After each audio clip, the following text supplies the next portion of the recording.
In binding energy per nucleon versus mass number graph, we observed when mass number is greater than 220 AMU. In such case, the nucleates are having binding energy per nucleon less. That is about 7.6 MeV or less than 7.6 MeV, like that. That's why they are having less binding energy per nucleon. So they are unstable. So in case of such type of unstable nuclides, to get stability, some of those nuclides spontaneously emit certain particles like alpha, beta, gamma particles and convert into a stable nucleus. By emitting only single particle or combination of the particles, etc., they get stability. They become converted into a stable nucleus. Such process is called the natural radioactivity. Was discovered by Madame Curie and Henry Becquerel. That is the natural radioactivity. Some heavier nuclides, some unstable heavier nuclides bombard with certain lighter particles like neutron. They split into intermediate nuclides to get stability. Of course, at the same time, some energy is also released. Such process is called the nuclear fission. So in our syllabus, we are having nuclear fission, nuclear fusion, pair production, annihilation. These are the topics in our syllabus. Remaining topics in our syllabus are these. Okay, first we will discuss nuclear fission.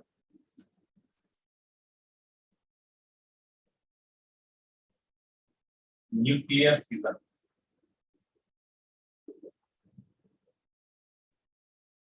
When the heavier nucleus like uranium-235, 92-235, bombarded with slow-moving neutron or thermal neutron. ఇక్కడ nuclear fission జరిగేటప్పుడు అంటే heavy nucleus lighter nucleus గా fission జరగడానికి, lighter nucleus గా split కావడానికి neutron ఎక్కువగా use చేస్తారు. Thermal neutron means it is the neutron having smaller energies in the order of 0.025 electron volt. Smaller energies ఉన్న న్యూట్రాన్స్ ని యూజ్ చేస్తారు. ప్రోటాన్స్, ఎలక్ట్రాన్స్ అటువంటి వాటిని ఎక్కువగా యూజ్ చేయరు. What is the reason? In case of neutron, whenever it is projected towards the nucleus to bombard it, to split it, ఆ heavy nucleus ని split చేసి లైటర్ న్యూక్లియస్ గా మార్చినప్పుడు వాటి యొక్క binding energy per nuclear value పెరుగుతుంది కాబట్టి stable nucleus గా మారడానికి ఛాన్స్ ఉంది. కాబట్టి హెవీ న్యూక్లియస్ మనం స్ప్లిట్ చేయాలి. స్ప్లిట్ చేయడానికి ఏం చేస్తారంటే థర్మల్ న్యూట్రాన్స్ ని యూజ్ చేస్తారు. ప్రోటాన్స్, ఎలక్ట్రాన్స్ అటువంటి వాటిని యూజ్ చేయరు. రీజన్ ఏంటంటే in case of neutron, with what energy the neutron is projected towards the heavier nucleus to split it, before it making collision also the energy of the neutron does not change, ఎందుకంటే it is a neutral particle. కాబట్టి ఆ neutron మనం ఎంత ఎనర్జీతో project చేస్తామో అదే ఎనర్జీతో వెళ్ళి హెవీ న్యూక్లియస్ తో కొలిజన్ జరుగుతుంది. అదే ఎలక్ట్రాన్ కానీ ప్రోటాన్ కానీ అయితే వాటికి ఎనర్జీస్ మారుతాయి. ప్రోటాన్ ఇస్తున్నాం అనుకోండి, ప్రోటాన్స్ తీస్తున్నప్పుడు they whenever proton approaches the heavy nucleus, because of repulsion the kinetic energy of the proton gradually decreases. అందువల్ల ప్రోటాన్స్ ని యూజ్ చేయరు. ఎలక్ట్రాన్స్ కి చాలా very large amount of energy కావాలి, because it is the particle having very lighter particle, so it requires very high energy.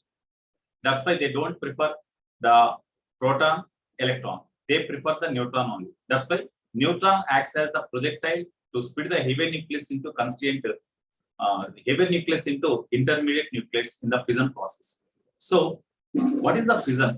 Now, so whenever the process of splitting up of the heavy nucleus into two or more lighter nucleids with the release of some energy with the emission of certain neutrons is called the nuclear fission. Okay, heavy nucleus ni neutron to bombard చేస్తాం. Neutron అంటే ఇక్కడ slow moving neutron or thermal neutron, energy తక్కువగా ఉండాలి.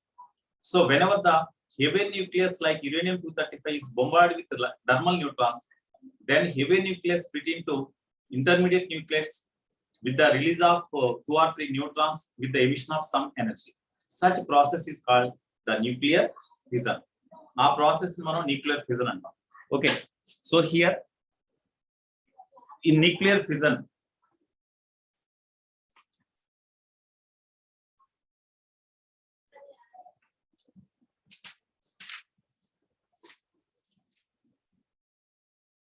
so here they have taken uranium-92-235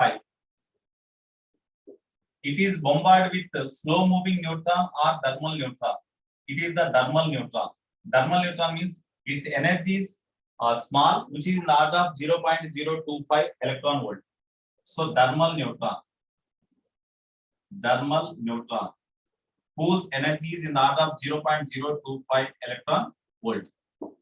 So when heavy nucleus uranium-92-235 is bombarded with thermal neutron or slow moving neutron, then this uranium nucleus split into two intermediate nuclides having barium and krypton.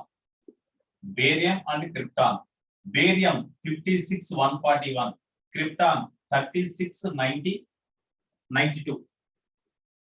Yeah, 36-92, it is 141, it is 56, 36-92.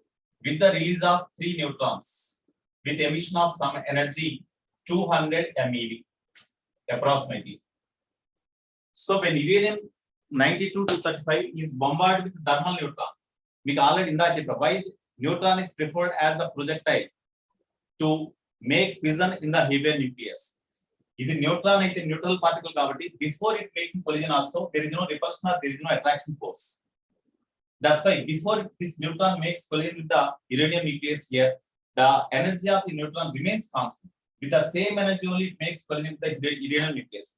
Suppose if you use any proton, before it reaches the nucleus here, because of repulsion, the energy of the proton with which it makes collision with the nucleus that decreases because of repulsion. That's why proton, if you take the proton, it requires more energy to make collision with this one to split into lighter nuclides. That's why they prefer neutron as the projectile to make the heavy nucleus split into lighter nuclides. Okay, that's why neutron is used as the projectile because of this reason. Now, thermal neutron means the neutron which is having smaller energies, they are called thermal neutrons. Approximately in case of thermal neutrons, they are having energy approximately 0.025 electron volt. With this energy, when neutron makes a collision with the uranium nucleus, then it splits into barium krypton. That means two other nuclides with the emission of with the release of 3 neutrons and emission of some energy. Okay, this is the nuclear fission process. It was discovered by first this reaction is called nuclear fission reaction.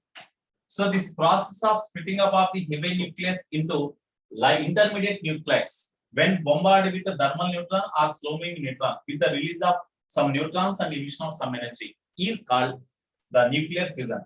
It was discovered by nuclear fission do you know who discovered this one? It was discovered by Otto Hahn and Strassmann at first. Otto Hahn and Strassmann.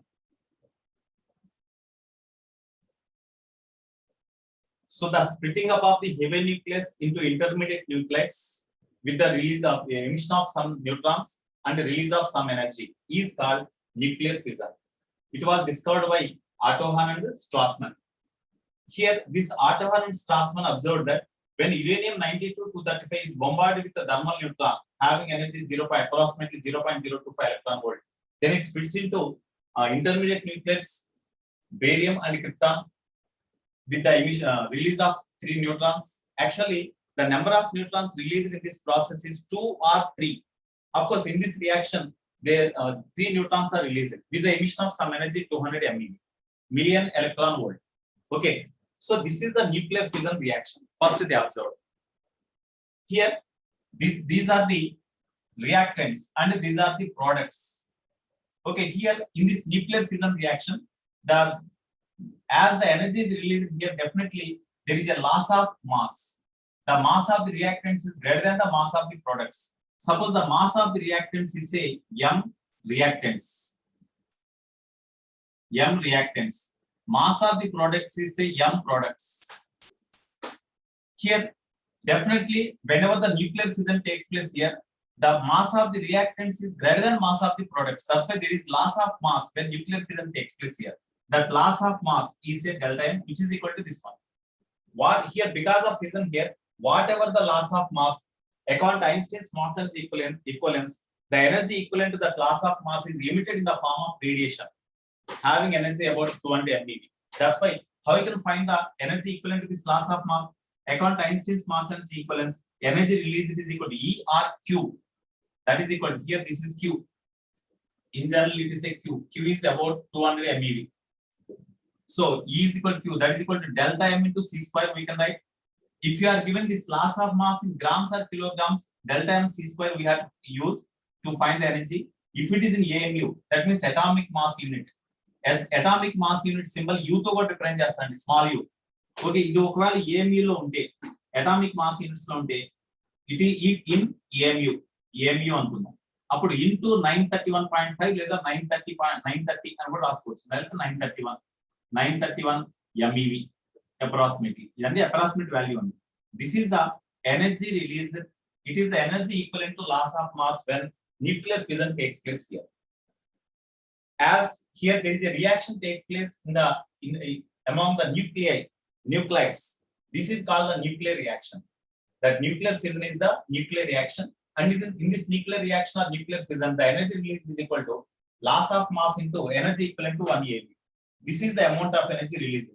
ఇక్కడ loss of mass substitute చేసి 931 తో multiply చేస్తే approximate గా 200 MeV వస్తుంది. కాబట్టి the energy released in this process is equal to this one. In any nuclear reaction, a nuclear fission reaction తీసుకున్నా కూడా energy released ఎంత అంటే mass of the reactants minus mass of the products చేస్తే loss of mass వస్తుంది. That loss of mass into 931 MeV. ఒక mass ఇక్కడ మనకి AME లో ఉన్నప్పుడు మాత్రమే 931 MeV అని రాయాలి, లేదా 930 MeV అని రాయాలి. అప్పుడు MeV లో ఆన్సర్ వస్తుంది. ఒక లాస్ ఆఫ్ మాస్ మీకు గ్రామ్స్ లో కానీ కిలోగ్రామ్స్ కానీ ఇచ్చాడు అనుకోండి, అప్పుడు delta M into C square రాయాలి. Einstein's mass and equivalence. ఇది లాస్ ఆఫ్ మాస్ అండి. ఇక్కడ this is loss of mass. Loss of mass delta M mass of reactants minus mass of the products. చెప్పమ్మా sir. ఒకసారి example చెప్పొచ్చు మరి. ఏమమ్మా example ఒకసారి చెప్పొచ్చు మరి. ఇదే ఎగ్జాంపుల్, ఇదేగా. when uranium 92-235 is bombarded with a neutron, thermal neutron, at first the uranium nucleus captures this neutron, absorbs this neutron. అప్పుడు uranium 92-236 గా మారుతుంది. అంటే అదొక రేడియాక్టివ్ ఐసోటోప్, యురేనియం ఐసోటోప్. ఆ uranium 92-236 అనేది అన్స్టేబుల్. అది స్టెబిలిటీని ఎక్వైర్ చేయడానికి అది బేరియం ట్రిప్టాన్ గా 2 పార్ట్స్ గా స్ప్లిట్ అయిపోయి 3 న్యూట్రాన్స్ ఎజెక్ట్ చేస్తుంది, కొంత ఎనర్జీని రిలీజ్ చేస్తుంది. హెవీ న్యూక్లియస్ లైటర్ న్యూక్లియస్ గా ఫిజన్ చేసింది కాబట్టి, ఫిజన్ జరిగింది కాబట్టి ఇటువంటి ఫినామినాని న్యూక్లియర్ ఫిజన్ అంటారు. అయితే ఫిజన్ జరగాలంటే at least 1 thermal neutron is required. ఇక్కడ ఫిజన్ జరగాలంటే డెఫినెట్ గా థర్మల్ న్యూట్రాన్ అనేది అవసరం అవుతుంది. థర్మల్ న్యూట్రాన్ లేకుండా ఫిజన్ అనేది జరగలేదు ఇక్కడ. Because it is not the natural radioactivity. It is not the natural radioactivity. Okay, that's why for the fission to take place at least 1 thermal neutron is required. Okay, దీనికి related కొన్ని note points అండి. Note 1. So for the fission to be taken place, for nuclear fission, at least 1 thermal neutron is required. 1 thermal neutron.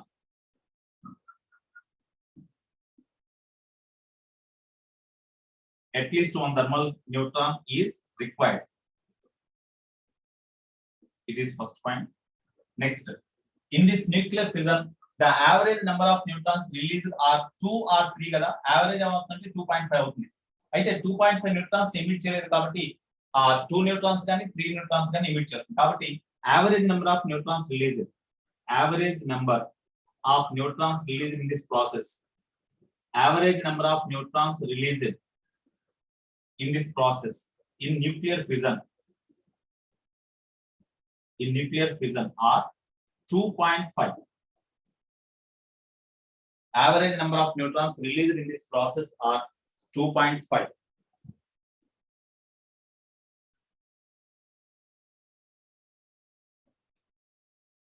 Next,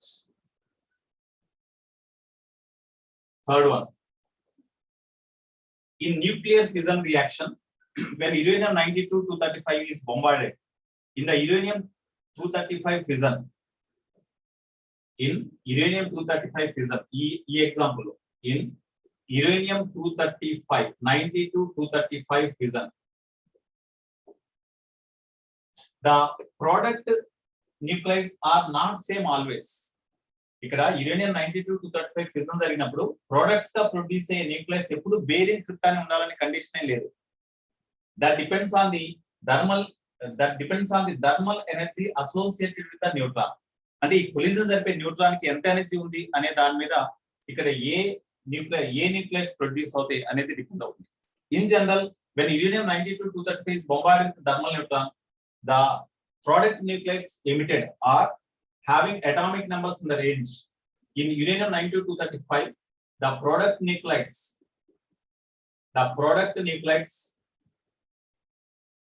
are having atomic numbers ranges from atomic numbers A ranges లో ఉంటాయంటే 35 to 43 ఒకటి, next and 51 to 57 అంటే whenever the uranium nucleus is bombarded with thermal neutron, then the uranium nucleus split into two product nuclides whose atomic numbers ranges from 35 to 43 ఒకటి, next 51 to 57 ఒకటి. These are the two product nuclides emitted and their mass numbers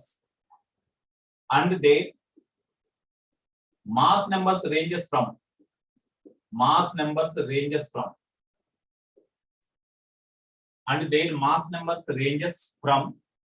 80 to 110 and 125 to 160 EMU. And ఇక్కడ emit అయిన product nucleus యొక్క mass numbers ఈ ranges లో ఉంటాయి. General గా uranium 235 అంటే వేరే న్యూక్లియస్ తీసుకున్నాం అనుకోండి, పొలోనియం, థోరియం అటువంటివి తీసుకున్నాం అనుకోండి, వాటికి డిఫరెంట్ గా ఉంటాయి. When you take the this substance which is used for nuclear fission is called the nuclear sample లేదా న్యూక్లియర్ ఫ్యూయల్ అంటాం. ఆ న్యూక్లియర్ ఫ్యూయల్ లో యూజ్ చేసిన న్యూక్లైడ్స్ యురేనియం అయితే then the product nuclides having atomic numbers in this range and mass numbers in this range. చూడండి ఇక్కడ 90-20 ఈ range లో ఉంది కదా, తర్వాత 141 ఈ రేంజ్ లో ఉంది కదా, అట్లాగే అటామిక్ నెంబర్స్ ఈ రేంజెస్ లో ఉన్నాయి కదా. యురేనియం 235 యూజ్ చేసినప్పుడు ఈ రేంజెస్ లో ఉన్న న్యూక్లైడ్స్ రెండు ఇక్కడ రిలీజ్ అవుతాయి. Okay, next all of you note down. Next point,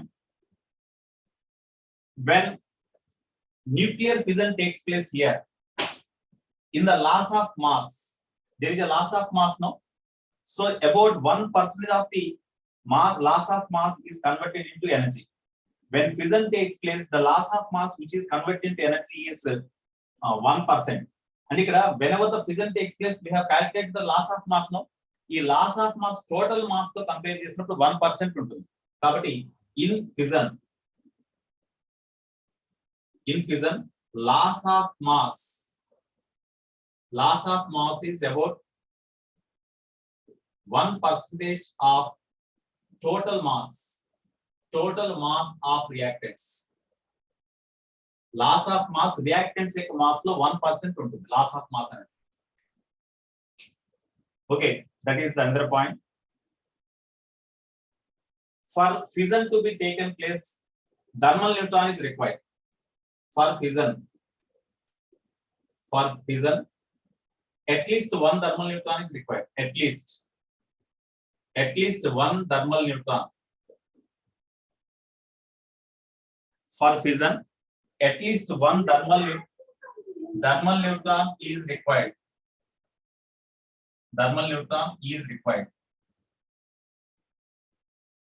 Sir, first point ade sir. First point, for nuclear fission at least okay. One thermal neutron is required. The energy 0.025 electron volt. Okay, that is enough.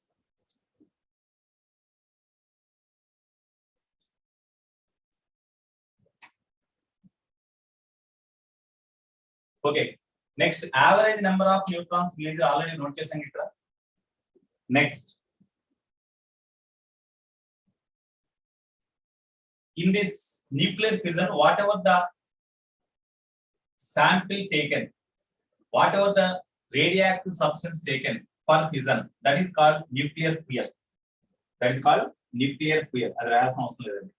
తర్వాత for fission process, the nuclear sample taken is called nuclear fuel. There are two types of nuclear fuels. For fission,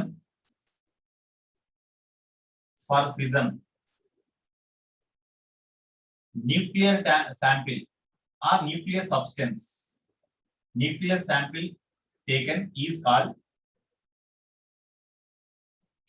nuclear fuel. Nuclear fuel antunnanu.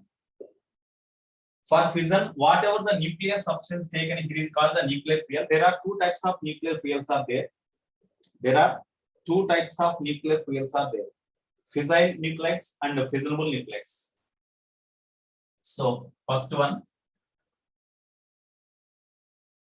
there are two types. There are two types. One, fissile nuclides. Two, the A and AB. Fissionable nuclides. Fissionable nuclides అంటే uranium 92-235. Fissile nucleus అంటే uranium 92-238 తీసుకోవచ్చు. అంటే ఏం లేదు, in case of fissile nuclides, those fissile nuclides cannot participate directly in the fission process.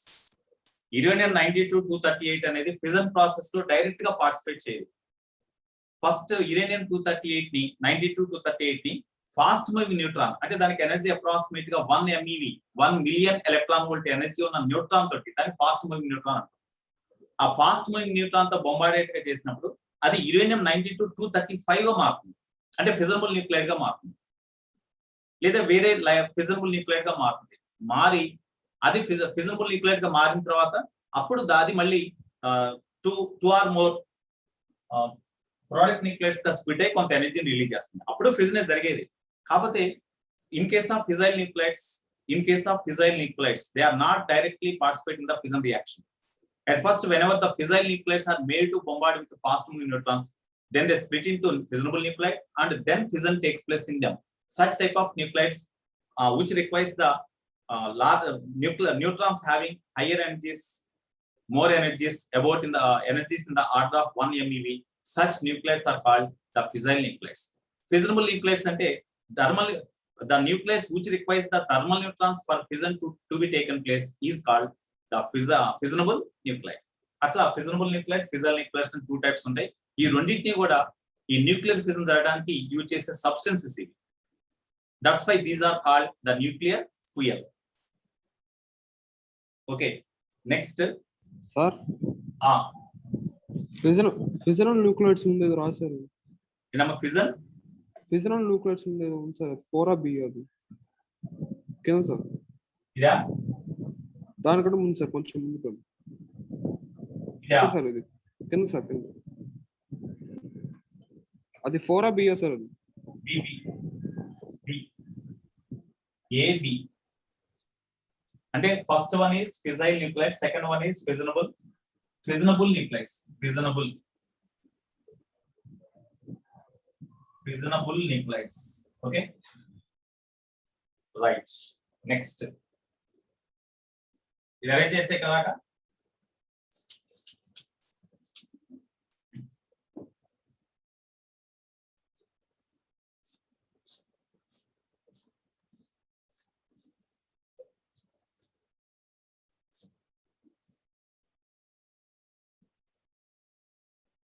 Okay, next, sixth one.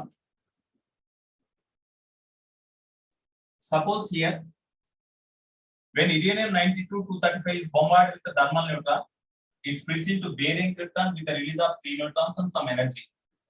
అయితే ఈ energy దగ్గర ఈ ఎనర్జీ కంప్లీట్ గా హీట్ ఎనర్జీ కాదండి.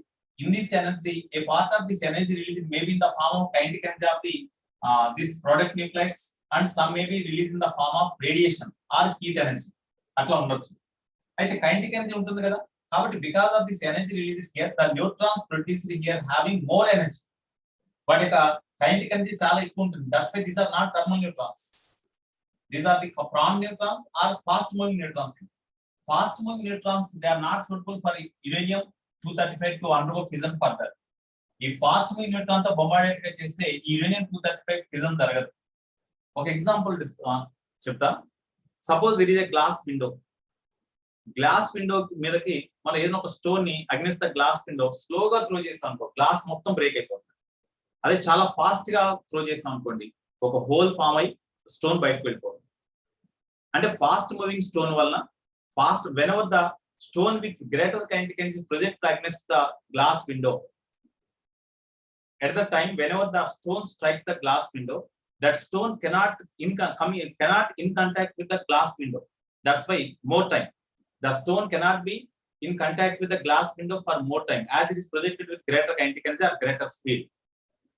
ఇది గ్లాస్ విండో తోటి కాంటాక్ట్ లో ఉండే టైం చాలా తక్కువ ఉంటుంది. ఆ తక్కువ టైంలో దానికి మొమెంటాన్ని, because of collision, the momentum of the stone is transferred to the glass particles through smaller distance only. కాబట్టి కొంత పార్ట్ వరకే బ్రేక్ అవుతుంది, మిగతా మొత్తం బ్రేక్ కాదు. అదే నువ్వు స్టోన్ తక్కువ స్పీడ్ తో ప్రొజెక్ట్ చేసావు లేదా స్మాలర్ ఎనర్జీస్ తో ప్రొజెక్ట్ చేసాం కైనెటిక్ ఎనర్జీస్ తోటి, whenever the stone makes collision with the glass window, it spends more time in contact with the glass window. That's why momentum of the stone will be transferred to the through more distances so that it damages more. Similarly here also, when you project the neutron with greater energy, then the uranium nucleus will not be fissioned perfectly. కాబట్టి ఇక్కడ release అయిన neutrons వాటికి ఎక్కువ energy ఉంటుంది కాబట్టి దానికి energy approximate గా 1 MeV ఆ రేంజ్ లో ఉంటుంది కాబట్టి these are fast moving neutrons. These are not suitable for this one. Somehow if you make these, the kinetic energy of these neutrons are decreased to energy of the thermal neutrons, and again these are also suitable for fission to participate in the fission. Okay, అప్పుడు ఇక్కడ release అయిన 3 neutrons మళ్ళీ uranium nucleus తో bombard అయ్యి ఒక్కొక్క neutron ఒక్కొక్క uranium nucleus bombard చేయడం వల్ల 2 products ప్రొడ్యూస్ అవుతాయి, ప్లస్ మళ్ళీ ఇంకో 3 న్యూట్రాన్స్ రిలీజ్ అవుతాయి. For every neutron 1 collision take place and 3 neutrons are ejected. మరి ఇక్కడ 3 న్యూట్రాన్స్ 3 యురేనియం న్యూక్లియస్ తో బొంబార్డ్ అయినప్పుడు 9 న్యూట్రాన్స్ ప్రొడ్యూస్ అవుతాయి. 9 న్యూట్రాన్స్ మళ్ళీ 9 యురేనియం న్యూక్లియస్ తో బొంబార్డ్ అయినప్పుడు 27 న్యూట్రాన్స్ ప్రొడ్యూస్ అవుతాయి. 27 ఇంటూ మళ్ళీ 27 యురేనియం న్యూక్లియస్ తో బొంబార్డ్ అయినప్పుడు 27 ఇంటూ 3 న్యూట్రాన్స్ ప్రొడ్యూస్ అవుతాయి. ఇట్లా ప్రాసెస్ మొత్తం కంటిన్యూస్ గా జరుగుతున్నప్పుడు for each and every fission of the uranium nucleus 200 MeV energy is approximately released. అట్లా కంటిన్యూస్ గా fission కంటిన్యూస్ గా జరుగుతుంది కాబట్టి this fission continuously goes on until the total nuclear sample taken is exhausted. Such process is called, what do you call such process? Anybody else? I think you are having in previous standards 10th class లేదా మీ chemistry లో ఉంటుంది. What do you call such process? Anybody else? తెలీదా? Chain reaction. Such process is called the chain reaction. Okay, such process is called the chain reaction. అయితే ఈ chain reaction continuous గా మనం జరిగేట్టుగా చేసాం అనుకోండి, కంటిన్యూస్ గా without stop the chain reaction, if the chain reaction continuously taken place until the entire substance, nuclear substance is exhausted, tremendous amount of energy is released. For every fission ఇంత energy release అవుతుందంటే ఇక్కడ మనం తీసుకున్న nuclear sample మొత్తం exhaust అయిపోయింది అనుకోండి, అప్పుడు very large amount of energy release అవుతుంది. సడన్ గా large amount of energy release అయిందంటే that destroys the place they, అక్కడ ఉన్న ఏరియా మొత్తాన్ని డెస్ట్రాయ్ చేస్తుంది, అంటే అది డిస్ట్రక్టివ్ పర్పస్ కు ఉపయోగపడుతుంది. అట్లా కనుక చైన్ రియాక్షన్ జరిగితే we can say that is the uncontrolled chain reaction, nuclear fission with uncontrolled chain reaction. మరి సడన్ గా ఎనర్జీ రిలీజ్ అయ్యి ఆ ఏరియా మొత్తం డెస్ట్రాయ్ అవ్వాలంటే అటు కన్స్ట్రక్టివ్ పర్పస్ డిస్ట్రక్టివ్ పర్పస్, అది డిస్ట్రక్టివ్ పర్పస్. అటువంటి ప్రిన్సిపల్ ఇన్వాల్వ్ అయిన తయారు చేసిందే atom bomb. So atom bomb works on the principle of nuclear fission with uncontrolled chain reaction. అక్కడ డిస్ట్రక్టివ్ పర్పస్ కి ఆటమ్ బాంబ్ ఏమైనా కరెంట్ ప్రొడ్యూస్ చేయడానికి యూజ్ చేస్తారా? చేయరు కదా. ఆటమ్ బాంబ్ ఎప్పుడు కూడా డెస్ట్రాయ్ చేయడానికి ఉపయోగిస్తారు కాబట్టి డిస్ట్రక్టివ్ పర్పస్ కు ఉపయోగిస్తారు కాబట్టి. So what is the principle involve in the construction of the atom bomb means nuclear fission with uncontrolled chain reaction. So atom bomb works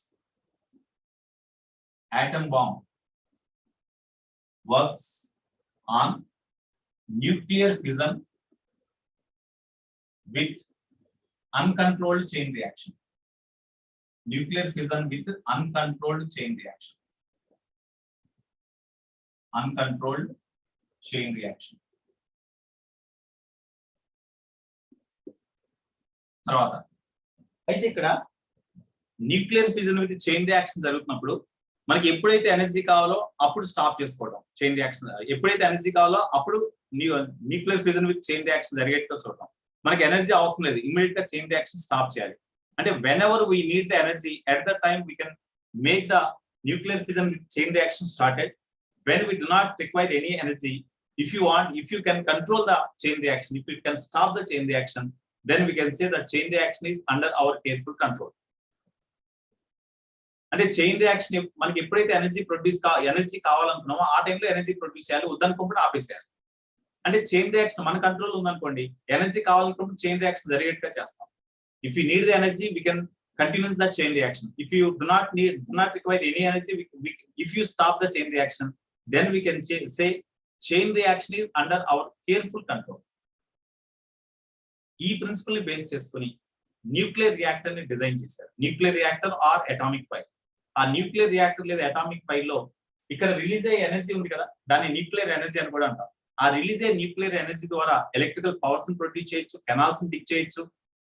ఇవన్నీ కూడా కన్స్ట్రక్టివ్ పర్పసెస్ కాబట్టి కన్స్ట్రక్టివ్ పర్పస్ కు ఉపయోగించవచ్చు. మనకి ఎనర్జీ అవసరం లేదనుకున్నప్పుడు చైన్ రియాక్షన్ స్టాప్ చేసేయచ్చు. అంటే ఆ nuclear fusion with chain reaction మనం కంట్రోల్లో ఉంచుకోవచ్చు. అటువంటి ప్రిన్సిపల్ బేస్ చేసుకునే న్యూక్లియర్ రియాక్టర్ తయారు చేశారు. So what is the principle of working nuclear reactor means IP point of వ్యూలో 2 మార్క్స్ అడగచ్చు. So what is the principle of working nuclear reactor అన్నప్పుడు nuclear reactor works on the principle of nuclear fusion with controlled chain reaction. Atom bomb అయితే uncontrolled. Nuclear reactor ని మనం atomic pile అని కూడా అంటాం. Nuclear reactor is also called as atomic pile. Atomic pile. So nuclear reactor atomic pile works on the principle of nuclear reactor or atomic pile works on the principle of nuclear fission with controlled chain reaction. Controlled chain reaction. That is the next point. తర్వాత ఇక్కడ suppose we have taken mass of nuclear sample. అంటే మనం తీసుకున్న uranium sample యొక్క mass m అనుకుందాం. Energy per each fission, ఒక uranium nucleus fission జరిగినప్పుడు ఇంత ఎనర్జీ రిలీజ్ అవుతుంది. So energy release per each fission, energy released per each fission is equal to E naught అనుకుందాం. Energy release per each fission E naught అనుకుందాం. Arrange చేయొచ్చా ఇది? Right side arrange చేయొచ్చమ్మా.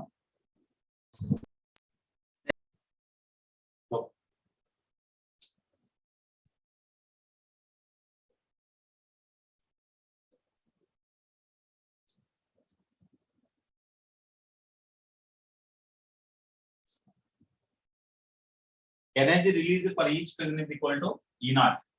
తర్వాత molecular weight of the nuclear sample. Molecular weight of nuclear sample is equal to M అనుకుందాం. Okay, now already మీకు energy release per each fission ఇచ్చాడు. మరి ఈ nuclear sample మొత్తం ఫిజన్ జరిగినప్పుడు when m mass undergo fission, total energy released is what? Total energy released E is equal to what? m mass కల sample మొత్తం fission జరిగితే అప్పుడు ఎంత ఎనర్జీ రిలీజ్ అవుతుంది? ఒక్కొక్క న్యూక్లియర్ ఫిజన్ కి ఇంత ఎనర్జీ రిలీజ్ అవుతా ఉంటే మరి m mass ఫిజన్ జరిగినప్పుడు, m mass కంప్లీట్ గా ఫిజన్ జరిగినప్పుడు m mass ఎనిలేట్ కాల, m mass డెస్ట్రాయ్ కాల. ఇక్కడ when m mass of the nuclear sample undergo fission జరిగినప్పుడు what is the energy released అన్నమాట. సో ఇక్కడ first of all what is the number of nuclides present in the given sample of mass m mass కల sample లోపల అసలు ఎన్ని న్యూక్లియైడ్స్ ఉన్నాయి ముందల. ఒక్కొక్క న్యూక్లియైడ్ కి E naught ఎనర్జీ అయినప్పుడు దాంట్లో ఎన్ని న్యూక్లియైడ్స్ ఉన్నాయో తెలిస్తే అప్పుడు n into E naught is the total energy. కాబట్టి n క్యాలిక్యులేట్ చేయాలి. నీకు already mass by molecular weight, number of moles formula కదా అది. Number of moles is equal to mass by molecular weight రాయొచ్చు, లేదా number of molecules in the given sample by Avogadro number అని కూడా రాయొచ్చు కదా. అప్పుడు దీని నుంచి n is equal to రాయొచ్చు. Number of molecules in the given sample is equal to m by M into Na, right sir? Na is the Avogadro number. Then value is 6.023 into 10 to the power of 23 kada. So ఇప్పుడు here in the given sample n number of nucleides are there. For each nucleide fission this amount of energy is released or E naught amount of energy is released. Then for n number of nucleides what is the total energy released means E is equal to n into E naught kada. N అంటే m into Na by capital M into E naught. This is the total energy released. అయితే ఇది fission జరగడానికి పట్టిన time 3 seconds అనుకోండి. అప్పుడు power generated, power produced, nuclear power generated. ఇది nuclear energy produce అండి. Nuclear energy అంటారు. ఇక్కడ రిలీజ్ అయ్యే ఎనర్జీ న్యూక్లియర్ ఎనర్జీ అనొచ్చు. న్యూక్లియర్ ఎనర్జీ లేదా అటామిక్ ఎనర్జీ అని కూడా అంటారు. Nuclear energy. So nuclear power comma P is equal to total energy produced by time taken to undergo fission by this M substance, M mass of the substance. That is equal to Ne naught by T. Therefore, rate of fission adutadu okosari. Power is third, power produced is third, energy per each fission is third. Energy produced per each fission is third. Then power of the power kaadu, rate of fission adutadu. Ante every second ki any fission jarugutunayi, rate of fission. In a time 3 seconds, n fissions takes place in the given sample of mass m. Then number of fissions per second into n by t kada. So n by t is what? N by t is equal to P by E naught. P is equal to Ne naught by t kada. So n by t is equal to P by E naught రాసుకోవచ్చు కదా. This is the formula for rate of fission. ఒకసారి వాడు rate of fission కూడా problem లో అడుగుతాడు. Rate of fission note చేయండి.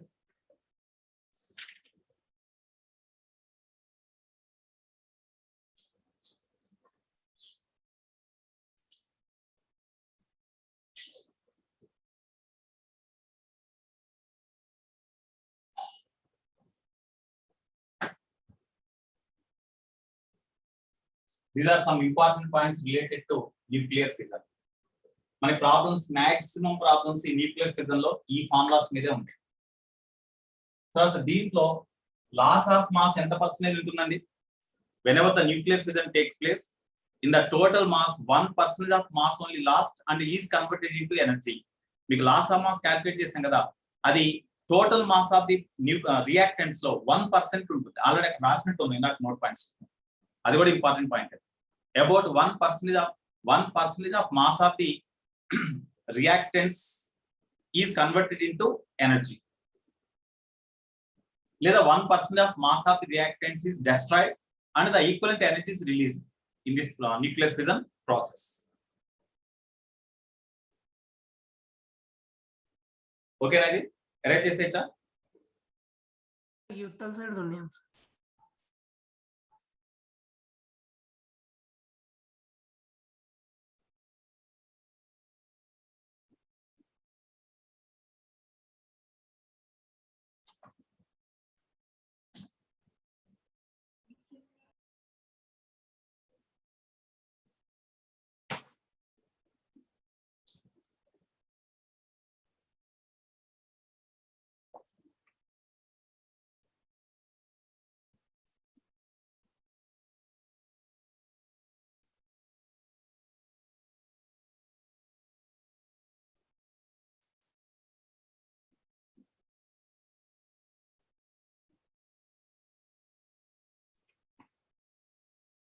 Arrange చేసా left side?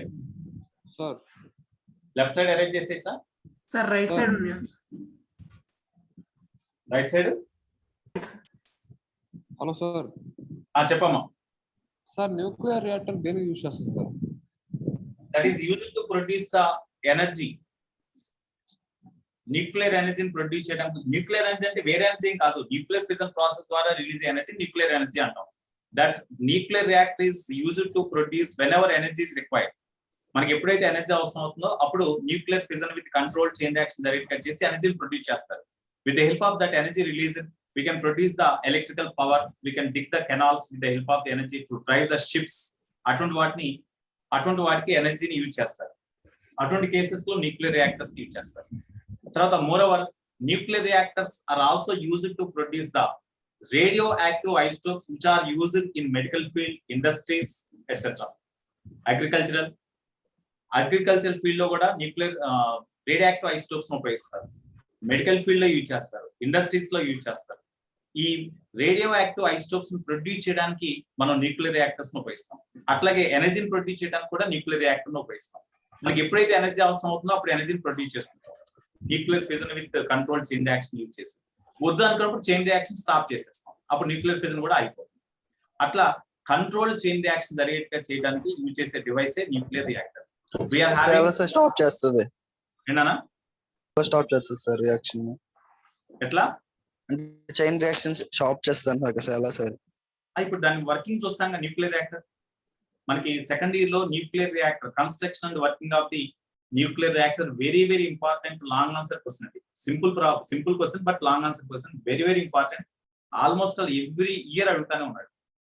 March exams లో కానీ లేకపోతే May exams, supplementary instant exams ఉంటాయి కదా, ఆ ఇన్స్టెంట్ ఎగ్జామ్స్ లో కానీ డెఫినెట్ గా అట్లీస్ట్ ఎవ్రీ ఆల్టర్నేట్ ఇయర్స్ అన్న కంపల్సరీ అడుగుతాడు. అంత ఇంపార్టెంట్ ఇది. ఆల్మోస్ట్ నేను చూస్తే ఎవ్రీ పేపర్ లో ఉంటుందండి, సప్లిమెంట్ లో కానీ లేకపోతే పబ్లిక్ ఎగ్జామ్ లో కానీ. Nuclear reactor explain the construction and working of the nuclear reactor అని అదే క్వశ్చన్, ఇంకా డైరెక్ట్ క్వశ్చన్, ఇంకా వేరే ఏమీ దానికి.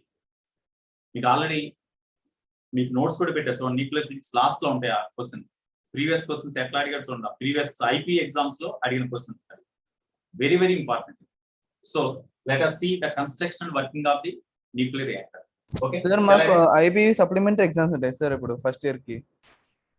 ఐపీ సప్లిమెంటరీ ఇన్స్టెంట్ ఎగ్జామ్స్ ఉంటాయి. ఇన్స్టెంట్ ఎగ్జామ్స్ టైం టేబుల్ ఇచ్చారు కదా. అవును సార్. అంటే ఏం లేదు, మిమ్మల్ని పాస్ చేశారు, మీరు సాటిస్ఫై అయితే ఓకే, ఇంకా మార్క్స్ కావాలి. లేకపోతే కొంతమంది అప్లై చేయరు, అసలు అప్లై చేయకుండా ఉన్న వాళ్ళు అప్లై చేసుకోవడానికి మనకి ఇన్స్టెంట్ ఎగ్జామ్స్ ఉపయోగపడతాయి. ఫస్ట్ ఇయర్ లో మీరు ఫీజు కట్టేసి ఆల్రెడీ ఎగ్జామ్ రాయలేదు, కాబట్టి మీకు పాస్ అని ఇచ్చేసారు, అవునా? అవును సార్. అయితే కొంతమంది ఫీజు కట్టిన వాళ్ళు ఉంటారు బై మిస్టేక్. అటువంటి వాళ్ళు మళ్ళీ ఫీజు కట్టుని ఎగ్జామ్ పాసిబిలిటీ ఉంటే ఎగ్జామ్ పెడతారు, లేకపోతే మళ్ళీ మీలాగా పాస్ చేసేస్తారు వాళ్ళని బట్టి. సార్ కానీ 10th కూడా ఉంటాయి కదా సార్, 10th మార్క్స్ కూడా వస్తాయి కదా సార్. 10th మార్క్స్ అప్పుడు దాన్ని బేస్ చేసుకుని మార్క్స్ ఇస్తారు సార్. కానీ సిబిఎస్ వాళ్ళు రాసిన వాళ్ళకి 10th మార్క్స్ ఇస్తారా సార్?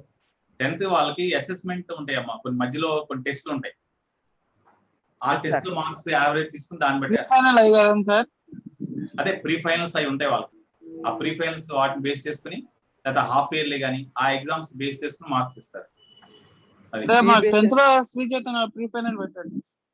పెట్టారా? పెట్టారు సార్, 3 పెట్టారు. అదే ఓకే. సార్ మరి సిబిఎస్ వాళ్ళకి ఏం ప్రాబ్లం లేదు కదా సార్? 10th లో రాసిన సిబిఎస్ అయితే రాసింటారు వాళ్ళకి సిబిఎస్ వాళ్ళు కూడా అసెస్మెంట్ అవి ఉంటాయి కదమ్మా, ఆ అసెస్మెంట్ ఎగ్జామ్స్ ఉంటాయి కొన్ని. Okay sir. వాటిని బేస్ చేసుకుని మార్క్స్ ఇస్తారు. Okay sir, thank you sir. Arrange చేసేచ్చా మొత్తం? Sir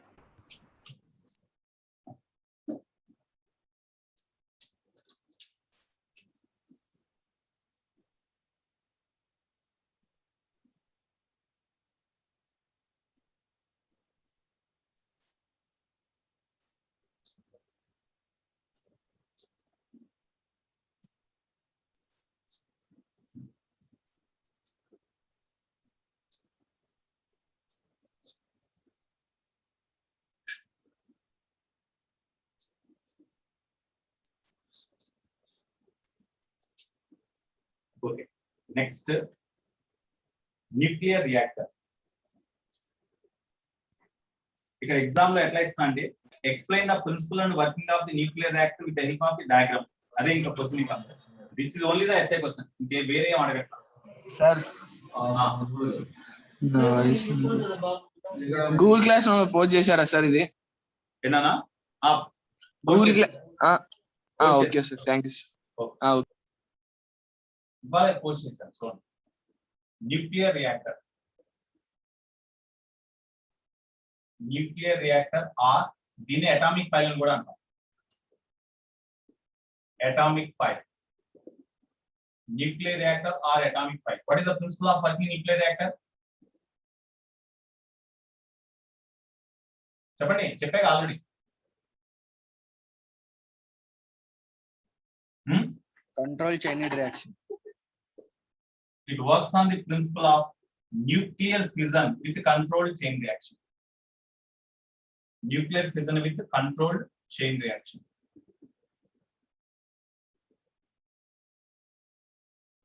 It works on the principle of nuclear fission with controlled chain reaction. This is the principle of working nuclear reactor.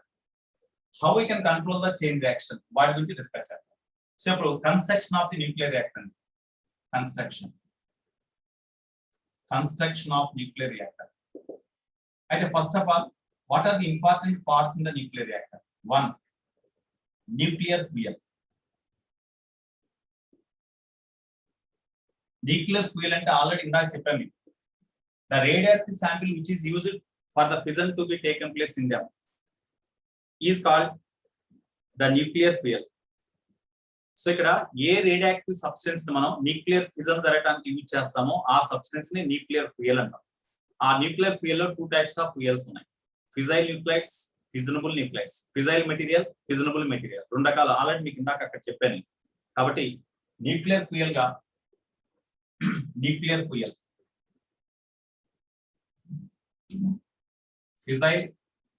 Fissile substance దీన్ని nuclear fuel అంటామండి. ఇది uranium 238. తర్వాత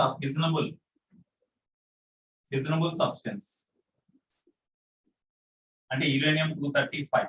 మీకు ఇందాక చెప్పారు fissile substance అంటే ఏంటి, ఫిజనబుల్ సబ్స్టెన్స్ ఏంటంటే చెప్పారు. ఫిజనబుల్ సబ్స్టెన్స్ ఈ రెండింటి డిఫరెన్స్ కూడా చెప్పారు. ఫిజనబుల్ సబ్స్టెన్స్ డైరెక్ట్ గా థర్మల్ న్యూట్రాన్ తో బొంబార్డ్ చేసినప్పుడు here whenever the fissionable nuclide is directly bombarded with thermal neutron, it undergo fission and it converts into it produces the product nuclides with the release of some energy and 2 or 3 neutrons. Fissile substance atla kaadu, thermal neutron తో bombard చేస్తే fissile substance లో fission జరగదు, nuclear fission జరగదు. So whenever the fissile substance is made to bombard with fast moving neutron having energy about 1 MeV, ఇక్కడ thermal neutron అంటే 0.025 electron volt ఉంటుంది, కానీ ఇక్కడ 1 MeV ఎనర్జీ గల న్యూట్రాన్ అంటే ఫాస్ట్ మూవింగ్ న్యూట్రాన్. దాంతో బొంబార్డేట్ చేసినప్పుడు ఆ ఫాస్ట్ మూవింగ్ న్యూట్రాన్ క్యాప్చర్ చేసి యురేనియం 239 గా మారి అప్పుడు అది ఫిజన్ జరుగుతుంది. కాబట్టి ఇక్కడ ఫాస్ట్ మూవింగ్ న్యూట్రాన్ రిక్వైర్మెంట్ ఉంటుంది, ఇక్కడ ఏమో slow moving thermal neutron requirement ఉంటుంది. అయితే ఈ ఫిజైల్ సబ్స్టెన్స్ కానీ ఫిజనబుల్ సబ్స్టెన్స్ కానీ ఈ రెండు కూడా న్యూక్లియర్ ఫ్యూయల్ గా ఉపయోగిస్తారు. This fissionable or fissile substance is taken in the form of the cylinders. ఒక థిన్ అల్యూమినియం సిలిండర్స్ ఉంటాయండి. ఆ థిన్ అల్యూమినియం సిలిండర్స్ లో వీటిని టైట్ గా ప్యాక్ చేసేసి సిండ్రికల్ షేప్ లో ఈ న్యూక్లియర్ ఫ్యూయల్స్ ని తీసుకుంటారు. The nuclear fuel is taken in the form of the cylinders, in the form of thin cylinders. ఆ ఫామ్ లో వీటిని తీసుకుంటారు.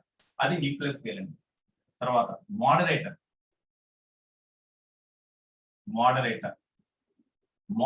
అంటే ఇక్కడ whenever the fission takes place in the nuclear fuel, approximate గా 3 న్యూట్రాన్స్ ఎజెక్ట్ అవుతాయని మనం ఇందాక ఎగ్జాంపుల్ లో నోట్ చేస్తున్నాం, తెలుసుకున్నాం కదా. ఆ 3 neutrons thermal neutrons fast moving neutrons fast moving neutrons or these are directly useful for fission to be taken place? No. అయితే ఇక్కడ రిలీజ్ అయిన ఫాస్ట్ మూవింగ్ న్యూట్రాన్స్ వాటిని మళ్ళీ స్లో డౌన్ చేయడానికి, అంటే వాటికి ఎనర్జీని అబ్జర్వ్ చేసుకుని స్లో డౌన్ చేసి థర్మల్ న్యూట్రాన్స్ గా కన్వర్ట్ చేయడానికి యూజ్ అయ్యే substance moderator. The device which is used to slow down the fast moving neutrons or the substance which is used to convert the fast moving neutrons into thermal neutrons. Such substance is called the moderator. Moderator గా graphite blocks ను ఉపయోగిస్తారు. Graphite blocks example, graphite blocks.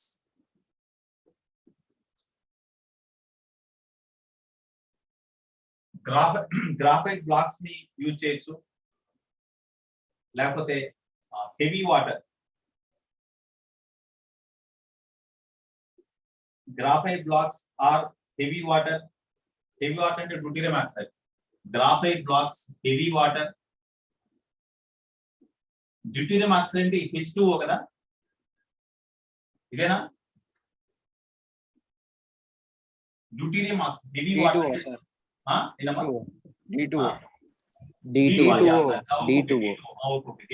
Deuterium oxide.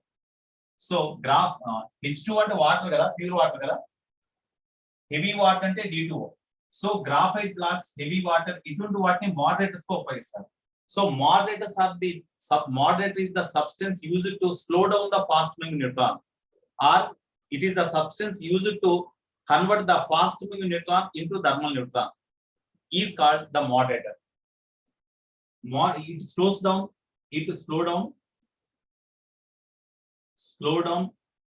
the fast moving neutron. It slows down the fast moving neutron. Slow down the fast moving neutron and make it to participate and again in the fission, and make it to participate in the fission again. అదే slow down చేయలేదు అనుకోండి, that is not useful for the fission to continue. కాబట్టి slow down fast moving neutrons slow down చేయడం లేదా thermal neutrons మార్చడానికి moderators use చేస్తారు. That is the use of the moderator. తర్వాత C controlled rods.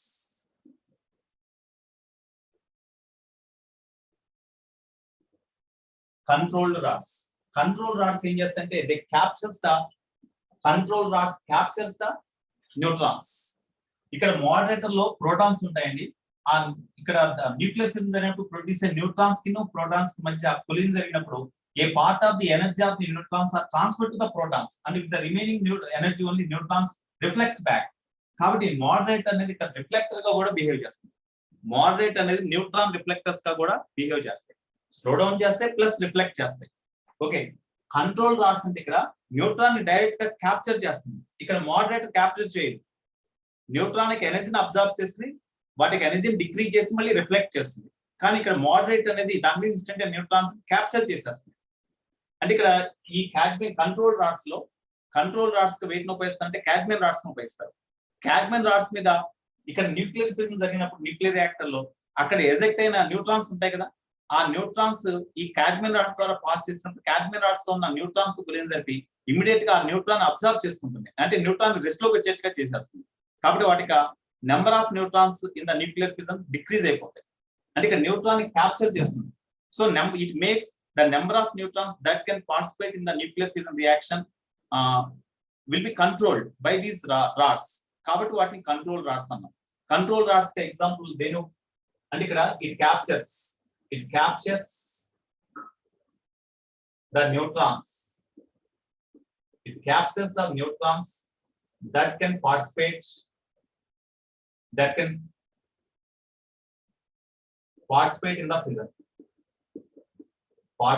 in the fission.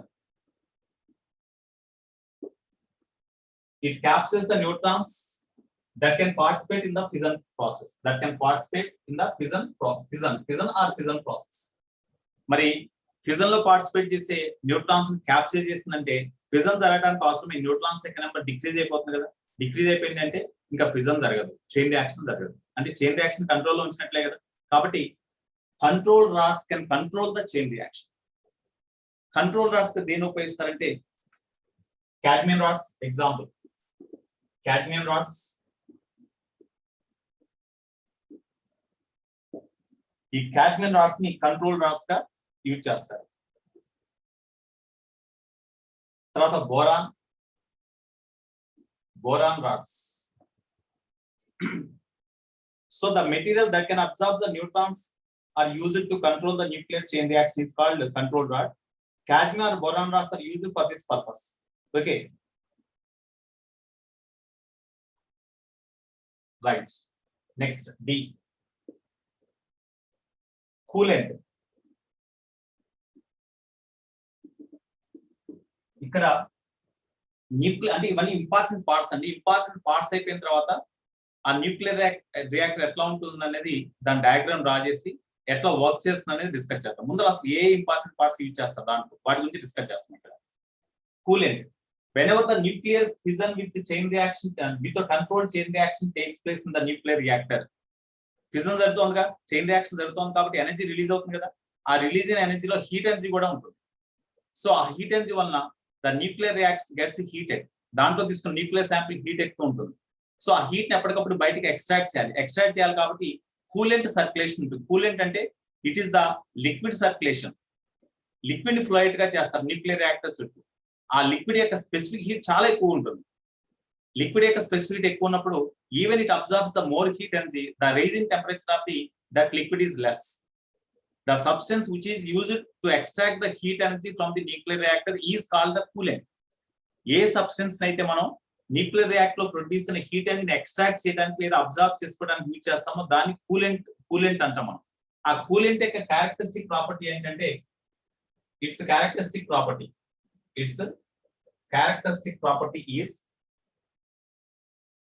it is having, very simple, it is having, coolant is having high specific heat.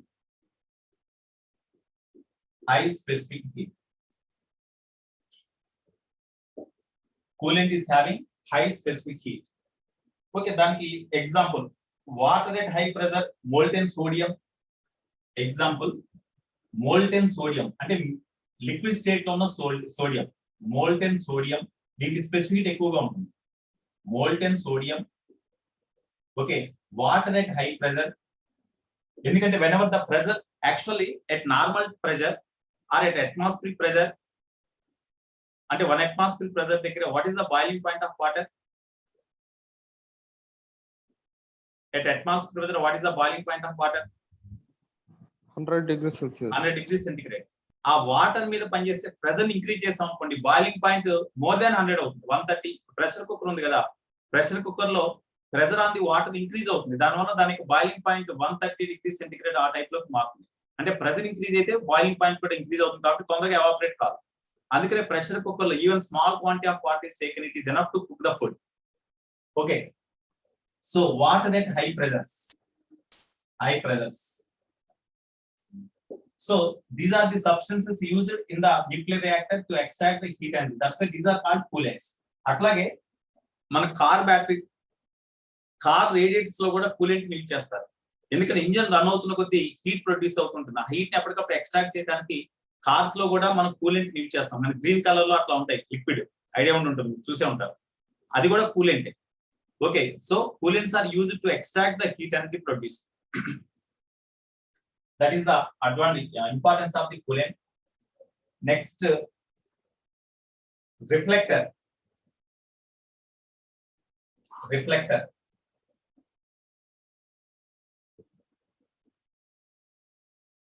Graphite blocks reflectors గా పనిచేస్తాయి. అంటే nuclear fission జరిగినప్పుడు ఆ neutrons produce అవుతాయి కదా, ఆ neutrons ని స్లో డౌన్ చేయడానికి మోడరేటర్స్ మీద ఇన్స్టెంట్ టైప్ గా చేస్తారు.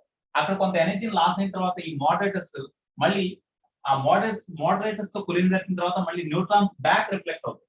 కాబట్టి ఆ రిఫ్లెక్టర్ గా ఈ గ్రాఫైట్స్ ని యూజ్ చేస్తారు.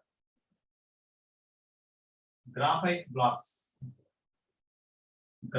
Blocks are used as reflectors to make or to keep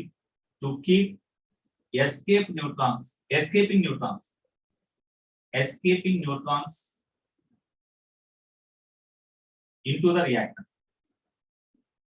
అంటే ఏ న్యూట్రాన్స్ అయితే న్యూక్లియర్ రియాక్టర్ నుంచి బయటకు ఎస్కేప్ అయిపోదాం అనుకున్నాయో ఆ ఎస్కేప్ అయ్యే న్యూట్రాన్స్ మోడరేటర్స్ మీద ఇన్స్టెంట్ గా చేసి మళ్ళీ బ్యాక్ రిఫ్లెక్ట్ గా చేస్తారు.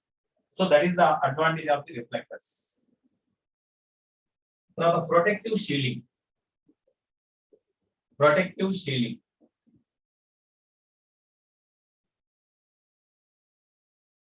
Here, whenever the nuclear fission with controlled chain reaction takes place in the nuclear reactor, energy is released. No, in that energy released, there may be a gamma radiation also. Gamma radiation ante this is the powerful radiation having high frequency. Energy చాలా ఎక్కువ ఉంటుంది. అవి direct గా human body మీద కానీ లేకపోతే nuclear reactor దగ్గర work చేసే వర్కర్స్ ఉంటారు కదా, అక్కడ ఎంప్లాయీస్ ఉంటారు కదా, ఆ వర్కర్స్ మీద బై మిస్టేక్ లీక్ అయ్యి గామా రేడియేషన్స్ కనుక బయటకి రిలీజ్ అయ్యి ఆ వర్కర్స్ మీద కనుక ఇన్సిడెంట్ అయితే సెల్స్, బ్లడ్ సెల్స్ అవన్నీ కూడా డ్యామేజ్ అయ్యి డిసీజ్ రావడానికి పాసిబిలిటీ ఉంటుంది. అందుకనే ఆ రేడియేషన్స్ బయటికి రాకుండా ప్రొటెక్ట్ చేయడానికి ఆ న్యూక్లియర్ రియాక్టర్ మొత్తం దాని చుట్టూ కూడా ఏం చేస్తారంటే అప్రాక్సిమేట్ గా 10 మీటర్ థిక్నెస్ ఉన్న కాంక్రీట్ వాల్స్ ని కన్స్ట్రక్ట్ చేస్తారు. 10 మీటర్ థిక్నెస్ ఉన్న కాంక్రీట్ వాల్స్. యూ ఇమాజిన్, మనం యూజ్ చేసే వాల్ యొక్క థిక్నెస్ జస్ట్ 9 ఇంచెస్ అండి. 9 ఇంచెస్ మనం యూజ్ చేసే వాల్, మన బిల్డింగ్ కన్స్ట్రక్ట్ చేసినప్పుడు వాల్స్ యూజ్ చేసే వాల్స్ యొక్క థిక్నెస్ 9 ఇంచెస్, అంటే ఈవెన్ 1 ఫీట్ కూడా లేదు. కానీ 10 ఫీట్ థిక్నెస్ గల కాంక్రీట్ వాల్స్ ని యూజ్ చేస్తారు న్యూక్లియర్ రియాక్టర్ తయారు చేసేప్పుడు. ఆ మొత్తం 10 మీటర్ థిక్నెస్ గల వాల్స్ తో ఒక రూమ్ లాగా, అంటే ఒక చాంబర్ లాగా తయారు చేసి దాని లోపల ఈ అరేంజ్మెంట్స్ అంతా చేస్తారు. తర్వాత అదే టైంలో దానికి ఇన్నర్ వాల్స్ ఏం చేస్తారంటే ఈ కార్బన్ బ్లాక్స్ తోటి క్లోజ్ చేస్తారు, కార్బన్ బ్లాక్స్ తోటి అరేంజ్ చేస్తారు. కార్బన్ బ్లాక్స్ రేడియేషన్ బయటకు రాకుండా అబ్జర్వ్ చేసుకుంటుంది. 10 మీటర్ థిక్నెస్ గల కాంక్రీట్ వాల్స్ అబ్జర్వ్ చేసుకుంటాయి. ఇవన్నీ కూడా రేడియేషన్ బయటకు ఎస్కేప్ కాకుండా ప్రివెంట్ చేస్తాయి. కాబట్టి దాన్ని ప్రొటెక్టివ్ షీల్డింగ్ అంటాం.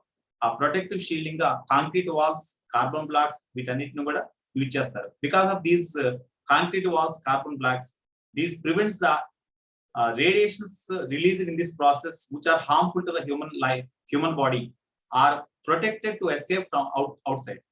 Okay, that is the use of the protective shielding. So these are the important parts in the nuclear reactor.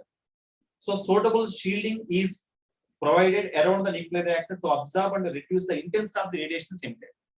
ఇక్కడ రిలీజ్ అయిన ఈ రియాక్షన్ లో, న్యూక్లియర్ ఫ్యూజన్ రియాక్షన్ లో రిలీజ్ అయిన రేడియేషన్ ఉంటుంది కదా, ఆ రేడియేషన్ ని అబ్జర్వ్ చేసుకుని తర్వాత వాటికి ఇంటెన్సిటీ రెడ్యూస్ చేయడానికి ఈ ప్రొటెక్టివ్ షీల్డింగ్ ని ఉపయోగిస్తారు. సో ఇప్పుడు దీని యొక్క వర్కింగ్ ఎట్లా ఉంటుందనేది చూద్దాం. డయాగ్రామ్ డ్రా చేసి దాని నుంచి వర్కింగ్ అనేది చూద్దాం. ఎరైజ్ చేసేది ఇది చూడండి ఒకసారి. ఎరైజ్ చేసేచ్చా, నోట్ చేశారా? లెఫ్ట్ కాలం ఎరైజ్ చేసేచ్చు కదా, లెఫ్ట్ కాలం.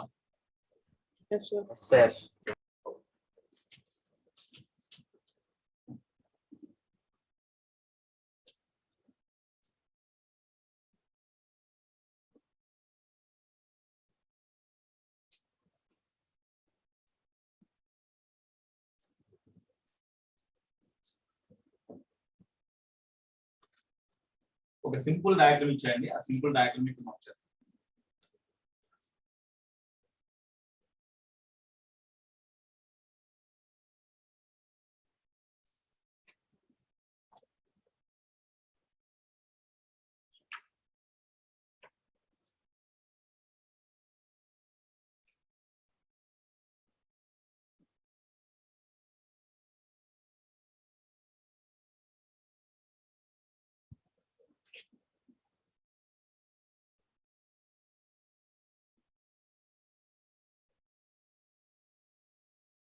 ఫస్ట్ ప్రొటెక్టివ్ షీల్డింగ్ అంటే వాల్ ఇక్కడ డ్రా చేద్దాం. ప్రొటెక్టివ్ షీల్డింగ్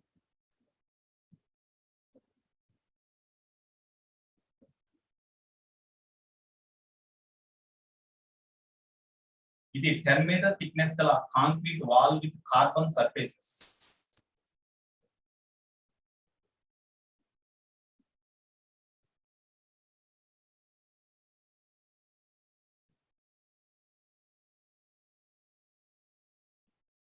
ఇది 10 మీటర్ థిక్నెస్ గల కాంక్రీట్ వాల్. తర్వాత ఇన్నర్ సర్ఫేస్ ఏమో కార్బన్ బ్లాక్స్ తోటి అరేంజ్ చేస్తారు.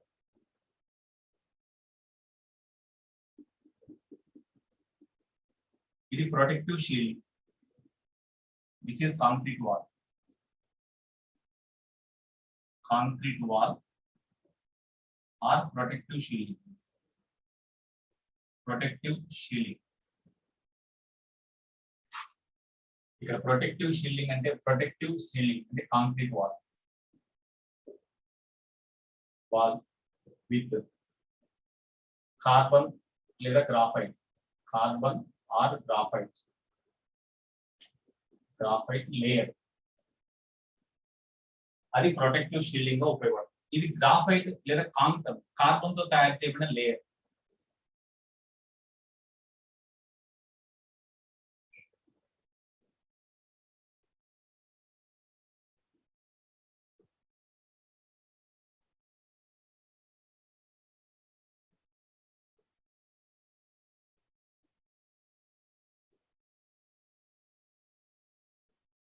Okay, layer. ఓకే, నెక్స్ట్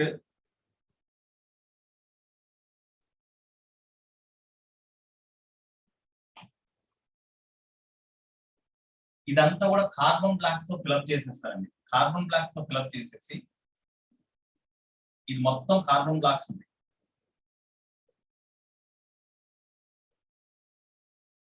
ఈ మొత్తం కూడా కార్బన్ బ్లాక్స్ ఉంటాయి. ఇవన్నీ కూడా కార్బన్ బ్లాక్స్. ఇదంతా కూడా కార్బన్ బ్లాక్స్ ఉన్నాయి. ప్రొటెక్టివ్ షీల్డింగ్ లో కార్బన్ బ్లాక్స్ కూడా ఉంటాయని చెప్పాను కదా, కార్బన్ బ్లాక్స్ ఉంటాయి. ఆ తర్వాత దీంట్లో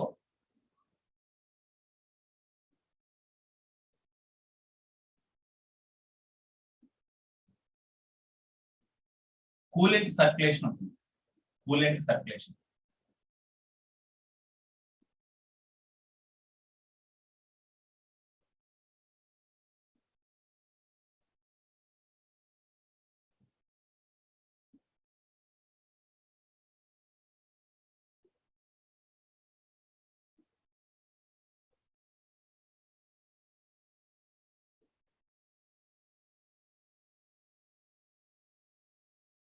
కూలెంట్ సర్క్యులేషన్ అంటే ఇక్కడ కోల్డ్ కూలెంట్ లోపలికి ఎంత అవుతుంది, కోల్డ్ కూలెంట్.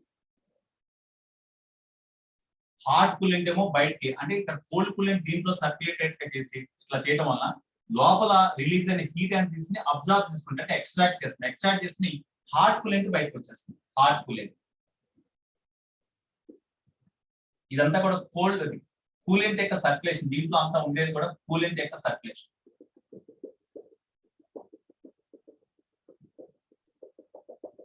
ఇదంతా కూడా కూలెంట్ యొక్క సర్క్యులేషన్. కూలెంట్ యొక్క సర్క్యులేషన్.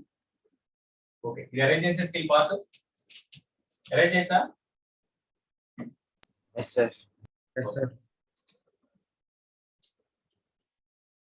డయాగ్రామ్ డ్రా చేసుకోండి. ఇది మీ స్టడీ మెటీరియల్ లో డిఫరెంట్ గా ఉన్నట్టుంది, డ్రా చేసుకోండి.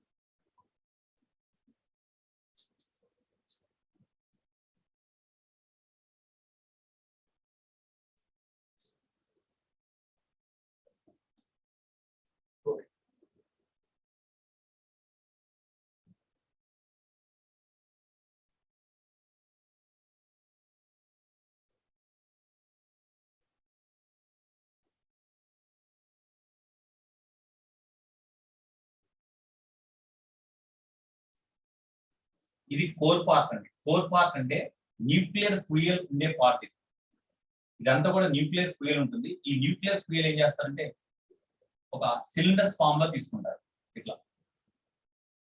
ఇది న్యూక్లియర్ ఫ్యూయల్ సిలిండర్ అంటే ఇదంతా కూడా ఒక కార్బన్ బ్లాక్ అండి. ఇదంతా కూడా కార్బన్ ఉంటుంది. ఇక్కడ కూడా కార్బన్ బ్లాక్స్ లో హోల్స్ డ్రిల్ చేసేసి మధ్యలో ఏం చేస్తారంటే ఈ ఫ్యూయల్ ఛాంబర్స్ ఉంచుతారు. ఇది ఒక ఫ్యూయల్ ఛాంబర్.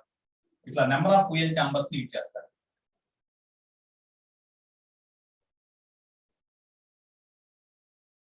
ఇది ఒక ఫ్యూయల్ ఛాంబర్. ఇట్లా number of fuel chambers arrange చేస్తారు వీటిలో.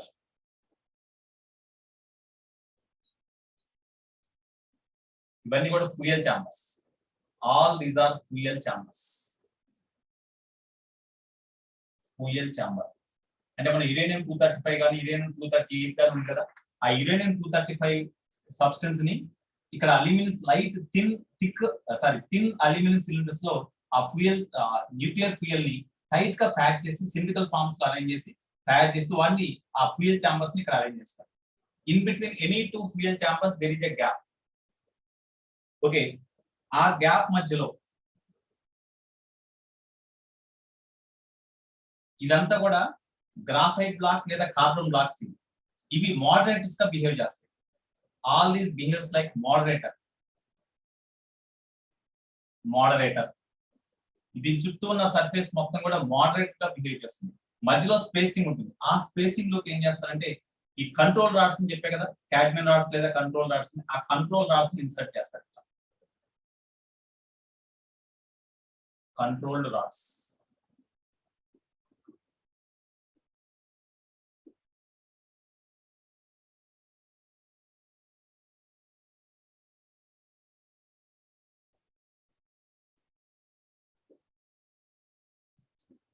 ఇవన్నీ కూడా కంట్రోల్ రాడ్స్ అండి.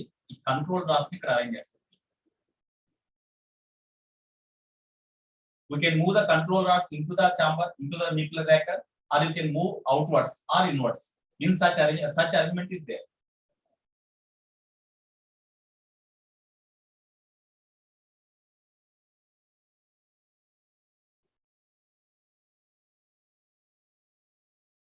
Okay, these are the control rods. Control rods and they are made of cadmium. లేదా బోరాన్ కంట్రోల్డ్ రాడ్స్. ఓకే,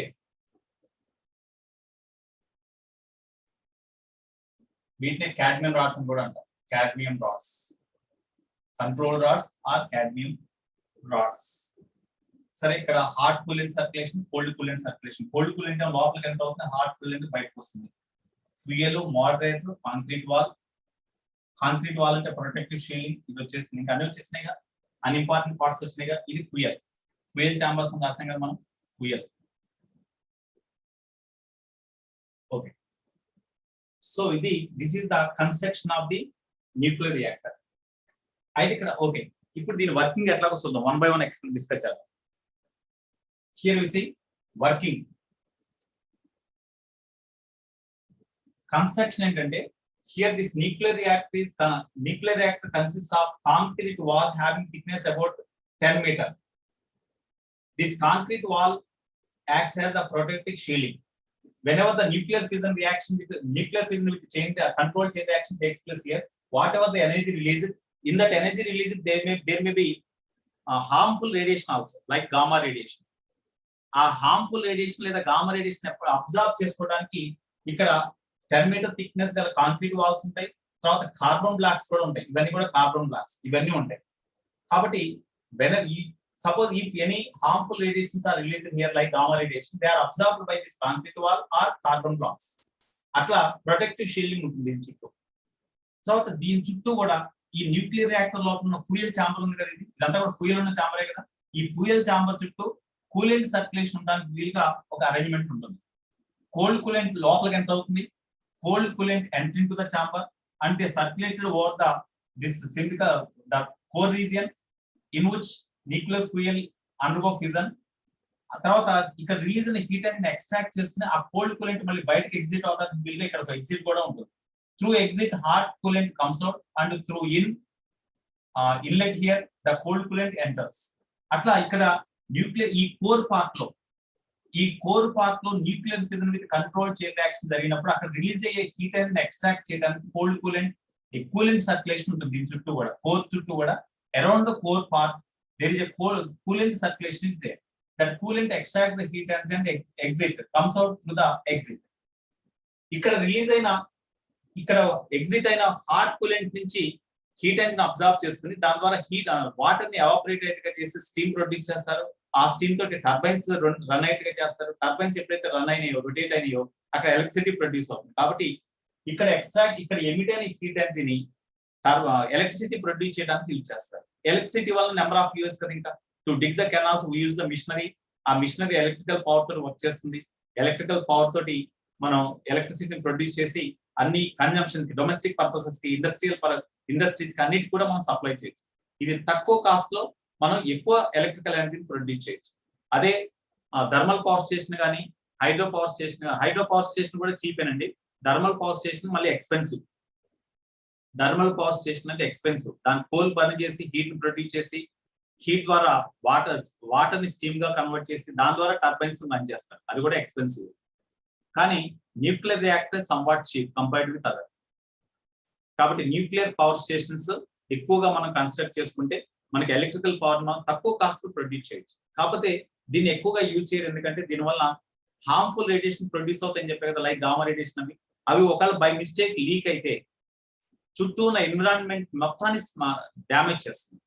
చుట్టూ ఉన్న ఎయిర్ ని పొల్యూట్ చేస్తుంది. ఆ ఎయిర్ లో గామా రేడియేషన్స్ కనుక ఎయిర్ లో ఉన్నాయనుకోండి, ఆ ఏరియాకి మనం వెళ్తే మనకు కూడా ఏదో డిసీజెస్ రావడానికి ఛాన్స్ ఉంది. కాబట్టి పర్ఫెక్ట్ గా మెయింటైన్ చేయాలి. అందుకనే ఎక్కువగా గవర్నమెంట్స్ ఈ న్యూక్లియర్ పవర్ స్టేషన్స్ ని ఎక్కువగా అపోజ్ చేస్తూ ఉంటాయి. ఓకే, తర్వాత దీంట్లో ఈ కోర్ పార్ట్ అంటే గ్రాఫైట్ బ్లాక్స్ ఉన్నాయి. ఇవన్నీ కూడా గ్రాఫైట్ బ్లాక్స్ అరేంజ్ చేసిన పార్ట్ అంటే కోర్ పార్ట్. దాంట్లో డీల్ చేసి ఫ్యూయల్ సిలిండర్స్ ని అరేంజ్ చేస్తారు. ఈ ఫ్యూయల్ సిలిండర్ దీంట్లో యురేనియం 235 కానీ యురేనియం 238 కానీ ఉంటుంది. ఓకే, ఈ ఫ్యూయల్ చాంబర్స్ కి మధ్యలో కొంత స్పేస్ ఉన్నది. ఆ స్పేస్ లోకి ఈ కంట్రోల్ రాడ్స్ లోపలికి ఇన్సర్ట్ చేయడానికి లేదా బయటకి రిమూవ్ చేయడానికి వీలుగా ఈ control rods which are made of cadmium rods ని ఇక్కడ అరేంజ్ చేస్తారు. We can insert the control rods or we can remove the control, we can move outwards the control rods. Such arrangement is there. ఈ control ఇప్పుడు ఇట్లా arrange చేశారు. తర్వాత ఇంకేమున్నాయండి, మొత్తం వచ్చేస్తున్నాయి కదా. సో ఇప్పుడు వర్కింగ్ ఏంటంటే, working to initiate the nuclear fission reaction at least 1 thermal neutron is required. No nuclear fission reaction మనం ఇనిషియేట్ చేయాలంటే స్టార్ట్ చేయాలంటే అట్లీస్ట్ 1 థర్మల్ న్యూట్రాన్ కావాలి కదా. ఆ 1 థర్మల్ న్యూట్రాన్ ఇక్కడ బయట నుంచి ప్రొడ్యూస్ చేసి లోపలికి ఇన్సర్ట్ చేస్తారు. Thermal neutron so 1 thermal neutron is produced from outside and make that thermal neutron is made to keep inside the core part. ఈ థర్మల్ న్యూట్రాన్ వచ్చి ఈ ఫ్యూయల్ చాంబర్స్ లో ఉన్న యురేనియం న్యూక్లైడ్స్ ఉంటాయి కదా, ఫ్యూయల్ చాంబర్ లో యురేనియం 235 ఉంటాయి కదా, ఆ యురేనియం 235 తోటి బొంబార్డేట్ గా చేస్తారు. ఆ అరేంజ్మెంట్ ఉంటుంది. So whenever this thermal neutron makes collision with the uranium nucleus, immediately the uranium nucleus 235 captures the thermal neutron, and because of instability that uranium nucleus split into intermediate nuclides like barium proton, as explained earlier the equation. Okay, with the release of 3 neutrons and some energy is released. ఆ release అయ్యే ఎనర్జీనే అది nuclear energy అంటారు. అది కొంత part heat ఎనర్జీగా ఉంటుంది, కొంత part mechanical energy అంటే కైనెటిక్ ఎనర్జీగా కూడా ఉంటుంది. With that kinetic energy, the 3 neutrons ejected here gains more kinetic energy, and they try to move away from they try to escape from the core part లేదా escape from the nuclear reactor. అయితే వాటి యొక్క path లో ఇక్కడ ఇదంతా కూడా graphite కదా, ఇదంతా కూడా గ్రాఫైట్ లేదా కార్బన్ బ్లాక్స్ కదా. ఈ గ్రాఫైట్ బ్లాక్స్ లోపలికి ట్రావెల్ చేస్తాయి. అయితే గ్రాఫైట్ బ్లాక్స్ మీద ఇన్సిడెంట్ అయినప్పుడు they makes collision with the neutrons produced here are the prompt neutrons or fast moving neutrons. They are not suitable for fission to continue. కాబట్టి ఈ fast moving neutrons లేదా prompt neutrons తోటి travel చేసేటప్పుడు దానికి path లో graphite block లేదా moderators ఉంటాయి. ఆ మోడరేటర్స్ మీద ఇన్సిడెంట్ అయినప్పుడు they makes collision with the protons. You can hand stop this.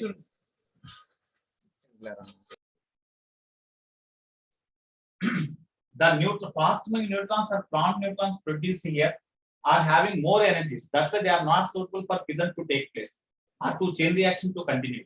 That's why those fast neutrons, whenever they are moving outside, then they strike the moderators kept in the nuclear reactor here. ఇది moderator కదా, moderator ఇక్కడ graphite blocks ఉంటాయి, ఇవన్నీ కూడా graphite blocks ఉంటాయి దీని చుట్టూ. అది మోడరేట్ గా బిహేవ్ చేస్తుంది. ఇక్కడ producer neutrons fast moving neutrons graphite blocks ని ఇన్సిడెంట్ అయినప్పుడు లేదా మోడరేటర్ ని ఇన్సిడెంట్ అయినప్పుడు they makes collision with the protons in the graphite blocks. Protons తో collision జరిపి కొంత ఎనర్జీని లాస్ అయిపోయి with the remaining energy they reflects back. ఎందుకంటే moderators acts as that graphite blocks also acts as the reflector అని చెప్పారు. కాబట్టి moderators తో collision జరిపి మళ్ళీ బ్యాక్ రిఫ్లెక్ట్ అవుతాయి. ఆ బ్యాక్ రిఫ్లెక్ట్ అయిన neutrons, the neutrons which are reflected by the graphite in backward direction are having less energy and which acts as the thermal neutrons again. ఆ థర్మల్ న్యూట్రాన్స్ మళ్ళీ fuel chamber లో ఉన్న uranium న్యూక్లైడ్స్ తోటి 3 neutrons ఉన్నాయనుకోండి, 3 uranium న్యూక్లైడ్స్ తో bombard అవుతాయి. ఆ 3 uranium neutrons మళ్ళీ 3 యురేనియం న్యూక్లైడ్స్ తో బొంబార్డ్ అయినప్పుడు 9 న్యూట్రాన్స్ ప్రొడ్యూస్ అవుతాయి. 9 న్యూట్రాన్స్ మళ్ళీ స్లో డౌన్ అయ్యి ఈ మోడరేట్స్ ద్వారా స్లో డౌన్ అయ్యి మళ్ళీ లోపలికి రిఫ్లెక్ట్ అయ్యి మళ్ళీ 9 యురేనియం న్యూక్లైడ్స్ తో బొంబార్డ్ అవుతాయి. ఈ ప్రాసెస్ కంటిన్యూస్ గా జరిగితే that is called the chain reaction. ఇక్కడ చైన్ రియాక్షన్ స్టార్ట్ అవుతుంది. అయితే మరి చైన్ రియాక్షన్ లో నెంబర్ ఆఫ్ న్యూట్రాన్స్ ప్రొడ్యూస్డ్ అవి స్లో డౌన్ అయ్యి మోడరేట్స్ ద్వారా మళ్ళీ లోపల యురేనియం న్యూక్లైడ్స్ తో బొంబార్డ్ అవడంలో చైన్ రియాక్షన్ కంటిన్యూస్ గా జరుగుతుంటుంది. చైన్ రియాక్షన్ కంటిన్యూస్ గా జరుగుతున్నప్పుడు ఎనర్జీ కంటిన్యూస్ గా రిలీజ్ అయిపోతుంది. కాబట్టి ఇదంతా కూడా చైన్ రియాక్షన్ మనం స్టాప్ చేయకపోతే with in less time the total uranium fuel undergo fission so that large amount of energy is released. That is actually that is the principle involved in the atom bomb. కానీ ఇక్కడ sudden గా ఒకేసారి large amount of energy release అయింది అనుకోండి, that cannot be extracted by the coolant to use for peaceful purposes like constructive purposes, to produce the electricity, digging canals etcetera, to drive the ships etcetera. ఇక్కడ produce అయిన ఎనర్జీని మనం extract చేసుకోలేము sudden గా release అయితే. So మనకి ఎప్పుడైతే అవసరం అవుతుందో అప్పుడు రిలీజ్ అయ్యే ఎనర్జీని చేయాలంటే ఇక్కడ రిలీజ్ అయిన న్యూట్రాన్స్ ఉన్నాయి కదా, ఆ న్యూట్రాన్స్ ని స్లో డౌన్ చేసిన తర్వాత మళ్ళీ రిఫ్లెక్ట్ బ్యాక్ వస్తున్నాయి కదా, ఆ బ్యాక్ వచ్చే రిఫ్లెక్ట్ అయ్యి బ్యాక్ వచ్చే న్యూట్రాన్స్ కానీ ఇక్కడ ప్రొడ్యూస్ అయిన న్యూట్రాన్స్ కానీ మనకి చైన్ రియాక్షన్ అవసరం లేదు. If you want to stop the chain reaction as we do not require any energy, అప్పుడు చైన్ రియాక్షన్ జరగకుండా స్టాప్ చేయాలంటే ఇక్కడ ప్రొడ్యూస్ అయిన న్యూట్రాన్స్ మళ్ళీ ఫిజన్ లో పార్టిసిపేట్ చేయకూడదు. పార్టిసిపేట్ చేయకుండా ఉండాలంటే న్యూట్రాన్స్ క్యాప్చర్ చేయాలంటే అబ్జర్వ్ చేయాలి. అందుకని కంట్రోల్ రాడ్స్ లోపలికి ఇన్సర్ట్ చేస్తారు. మనకి చైన్ రియాక్షన్ వద్దు అనుకున్నప్పుడు, suppose if want to stop the chain reaction, control rods are inserted into the nuclear reactor. ఇక్కడ ఎప్పుడైతే న్యూక్లియర్ ఫిజన్ జరిగి న్యూట్రాన్స్ ప్రొడ్యూస్ అయ్యో, ఆ న్యూట్రాన్స్ ఈ క్యాడ్మిన్ రాడ్స్ ద్వారా పాస్ అయినప్పుడు క్యాడ్మిన్ రాడ్స్ లో ఉన్న న్యూట్రాన్స్ తోటి కొలిజన్ జరిపి ఆ న్యూట్రాన్స్ స్టాప్ అయిపోతాయి. అంటే ఈ ఫాస్ట్ మూవింగ్ న్యూట్రాన్స్ స్టాప్ అయిపోతాయి, అంటే క్యాప్చరింగ్ జరుగుతుంది. దానివల్ల number of neutrons that can participate in the nuclear fission reaction will be stopped, decreases. దానివల్ల చైన్ రియాక్షన్ డిక్రీజ్ అయిపోతుంది. సో చైన్ రియాక్షన్ ఆ విధంగా మనం కంట్రోల్ చేసుకోవచ్చు. లేదు చైన్ రియాక్షన్ కంటిన్యూస్ గా జరగాలి అంటే ఈ క్యాడ్మిన్ రాడ్స్ మళ్ళీ పైకి మూవ్ చేయాలి. అప్పుడు మళ్ళీ more number of neutrons participates in the nuclear fission reaction with chain reaction. మళ్ళీ ఎనర్జీ కంటిన్యూస్ గా రిలీజ్ అవుతూ ఉంటుంది. By adjusting the position of the control rods here, we can control the number of neutrons which can participate in the chain reaction. దాన్ని control ఉంచాలంటే chain reaction control లో ఉన్నట్లే కదా. లేదు స్టాప్ చేసేయాలి, క్యాడ్మిన్ రాడ్స్ కంప్లీట్ గా ఇన్సర్ట్ చేసేయాలి. అప్పుడు ఇటు నుంచి న్యూట్రాన్స్ ఇటు రావు, ఇటు నుంచి ఇటు రావు, అన్నిటిని క్యాప్చర్ చేసేస్తుంది. కాబట్టి ఇంకా అసలు ఫిజన్ ప్రాసెస్ డై ఆఫ్ అయిపోతుంది, అంటే అయిపోతుంది. అసలు చైన్ రియాక్షన్ కంప్లీట్ గా స్టాప్ అయిపోతుంది. కాబట్టి by adjusting the position of the control rods, we can keep the chain reaction under our careful control. That is the working of the nuclear reactor. Okay, so what is the role of the control rods? What is the role of the control rods? Stops the reaction and To stop the chain reaction or to control the chain reaction. మనకి stop చేయాలంటే stop చేసేది, complete గా insert చేసి. లేదు chain reaction fast గా జరగకూడదు అన్నప్పుడు కొన్ని న్యూట్రాన్స్ మాత్రమే దీంట్లో పార్టిసిపేట్ అవ్వాలి ఫిజన్ లో, కొన్ని న్యూట్రాన్స్ క్యాప్చర్ చేశారు అంటే అబ్జర్వ్ చేశారు. కాబట్టి కంట్రోల్ రాడ్స్ పొజిషన్స్ అడ్జస్ట్ చేసుకుంటూ మనం కంట్రోల్ లో ఉంచవచ్చు chain reaction. That's why these are called control rods. Okay, what is the role of the moderator? Moderator slowing down the fast moving neutrons and reflects the neutrons into the nuclear reactor. Okay na. What is the role of the coolant? It is used to extract the heat energy from the ఇక్కడ produce అనే heat energy అవుతుంది. ఇక్కడ heat energy produce అవుతుంది కదా, ఆ heat energy produce అయినప్పుడు అన్ని directions లో హీట్ ఎనర్జీ ప్రొడ్యూస్ అయినప్పుడు ఈ కూలెంట్ సర్క్యులేషన్ ఇట్లా ఉంచడం వల్ల ఆ హీట్ ఎనర్జీని ఆ కూలెంట్ అబ్జర్వ్ చేసుకోవడం వల్ల అది హాట్ కూలెంట్ గా మారి హాట్ కూలెంట్ ఇట్లా బయటకి ఎగ్జిట్ అయితే అరేంజ్ చేస్తారు. అట్లా లోపల ప్రొడ్యూస్ అయిన హీట్ ఎనర్జీ ఎక్స్ట్రాక్ట్ చేసి బయటకు వచ్చేట్టుగా చేయడానికి in order to extract the heat energy produced in the nuclear fission with the controlled chain reaction, coolant is circulated, and that coolant, while passing over the core of the nuclear reactor, it absorbs the heat energy, and that hot coolant comes out from the exit. Okay, that heat energy absorbed by the hot coolant is again taken out from the by means of this hot coolant. The water is heated and water is boiled. Then steam is produced. With the help of the steam, turbines can be rotated in the electrical power station. Whenever turbines rotates, because of the electromagnetic induction phenomena, they produce the alternating current. In this way, they produce the alternating current or electrical energy. Okay, so by using nuclear energy, we can produce the electrical energy also. This is the working of the nuclear reactor. Sir. చెప్పండి sir, chain reaction ఎలా జరుగుతుందో sir చెప్పరా sir? ఏనమ్మా ఆ reaction ఎలా జరుగుతుందో sir చెప్పండి sir. ఇప్పుడు చెప్పింది అదే కదమ్మా. ఇక్కడ ఒక న్యూట్రాన్ తో న్యూక్లియర్ ఫిజన్ స్టార్ట్ చేసినప్పుడు 3 న్యూట్రాన్స్ ప్రొడ్యూస్ అవుతాయి. ఆ 3 న్యూట్రాన్స్ గ్రేటర్ కైనెటిక్ ఎనర్జీ ఉంటాయి. అవి అన్ని డైరెక్షన్స్ లో ట్రావెల్ చేసినప్పుడు ఇక్కడ మోడరేట్ ఉంది కదా, డిస్టర్బెన్స్ వస్తుంది సార్. మ్యూట్ చేయండి.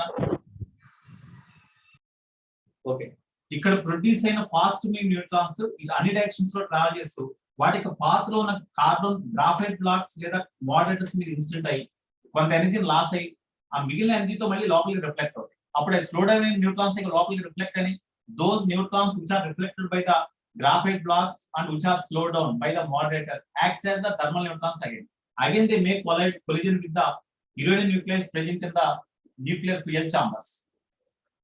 మళ్ళీ అక్కడికి ఒక్కొక్క యురేనియం ఫిజన్ 3 న్యూట్రాన్స్ ప్రొడ్యూస్ చేస్తుంది, మళ్ళీ స్లో డౌన్ అవుతాయి, మళ్ళీ లోపలికి ఎంటర్ అవుతాయి, మళ్ళీ 3 యురేనియం న్యూక్లియస్ తో బొంబార్డ్ అవుతాయి, 9 న్యూట్రాన్స్ ప్రొడ్యూస్ అవుతాయి. అట్లా ప్రాసెస్ కంటిన్యూస్ గా జరిగిపోతూ ఉంటుంది. లేదు ఇక్కడ ప్రొడ్యూస్ అయిన న్యూట్రాన్స్ అన్ని కూడా మళ్ళీ ఫిజన్ జరగకుండా చైన్ రియాక్షన్ కంటిన్యూస్ గా జరగకుండా స్లో రేట్ తో జరిగేట్టుగా చేయాలంటే క్యాడ్మిన్ రాడ్స్ లోపలికి ఇన్సర్ట్ చేసి కొన్ని న్యూట్రాన్స్ అబ్జర్వ్ చేసేసుకుంటారు. మిగిలిన న్యూట్రాన్సే మళ్ళీ ఫిజన్ లో పార్టిసిపేట్ చేస్తాయి. అట్లా మనం చైన్ రియాక్షన్ కంట్రోల్ లో ఉంచుకోవచ్చు. ఓకేనా? Okay okay sir. Right. Next ఇక్కడ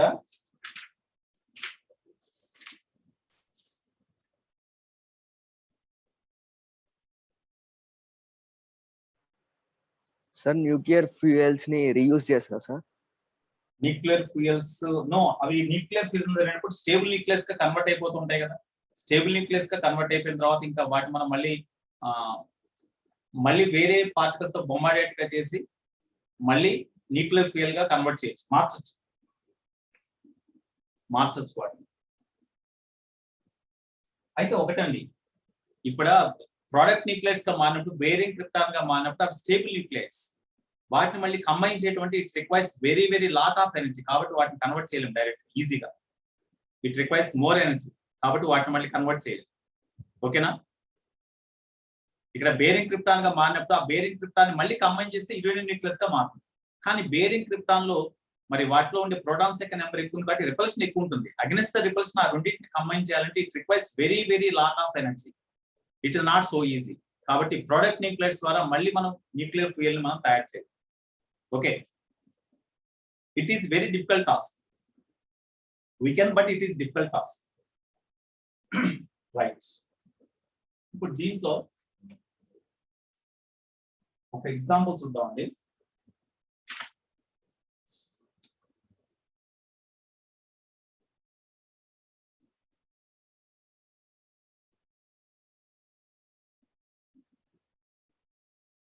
ఒక example,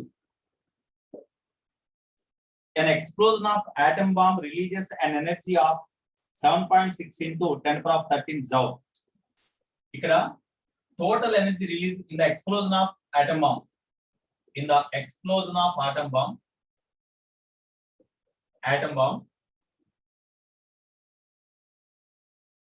total energy released,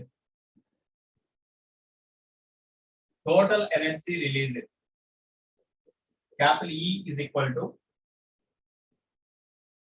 7.6 into 10^13 joules అని ఇచ్చాడు. అంటే ఒక ఆటమ్ బాంబ్ ఎక్స్ప్లోడ్ అయినప్పుడు, in that atom bomb it is having some mass. ఆ ఆటమ్ బాంబ్ ఎక్స్ప్లోడ్ అయినప్పుడు ఇంత ఎనర్జీ రిలీజ్ అయింది. 7.6 into 10^13 joules ఎనర్జీ రిలీజ్ అయింది. యాక్చువల్ గా ఆటమ్ బాంబ్ కన్స్ట్రక్ట్ చేసినప్పుడు chain nuclear fission with uncontrolled chain reaction కదా. Uncontrolled chain reaction జరగాలంటే there must be in the atom bomb there must be a minimum mass. With the minimum mass of the nuclear fuel when you construct the atom bomb, then only nuclear fission with uncontrolled chain reaction takes place. Otherwise uncontrolled chain reaction will not take place. That particular mass with which atom bomb is constructed is very confidential. ఆ mass మనం critical mass అంటాం. ఆ critical mass అనేది confidential అండి. ఆ particular critical mass ను మనం తీసుకుంటేనే అన్కంట్రోల్ చైన్ రియాక్షన్ జరుగుతుంది, లేకపోతే అన్కంట్రోల్ చైన్ రియాక్షన్ అనేది జరగదు. ఓకే, అది కాన్ఫిడెన్షియల్ గా ఉంటుంది. మన ఆర్మీ వాళ్ళ దగ్గర, అవి తయారు చేసే వాళ్ళ దగ్గర దాని యొక్క మాస్ ఎంత ఉండాలి ఏంటి అనేది కాన్ఫిడెన్షియల్ గా ఉంటుంది. సరే, if 200 MeV energy is released on fission of 1 uranium-235, అంటే energy release for each fission ఇచ్చాడు. Energy release for each fission, దాని E0 తో రిప్రజెంట్ చేస్తాం. ఇందాక డిస్కస్ చేసినప్పుడు 200 MeV అని ఇచ్చాడు. 200 MeV. Now the number of uranium atoms undergo fission and mass of the uranium used in the bomb. ఇక్కడ first one number of uranium atoms used అన్నాడు. Number of uranium atoms used, uranium 235 atoms used. Capital N is equal to what? మీకు already తెలుసు.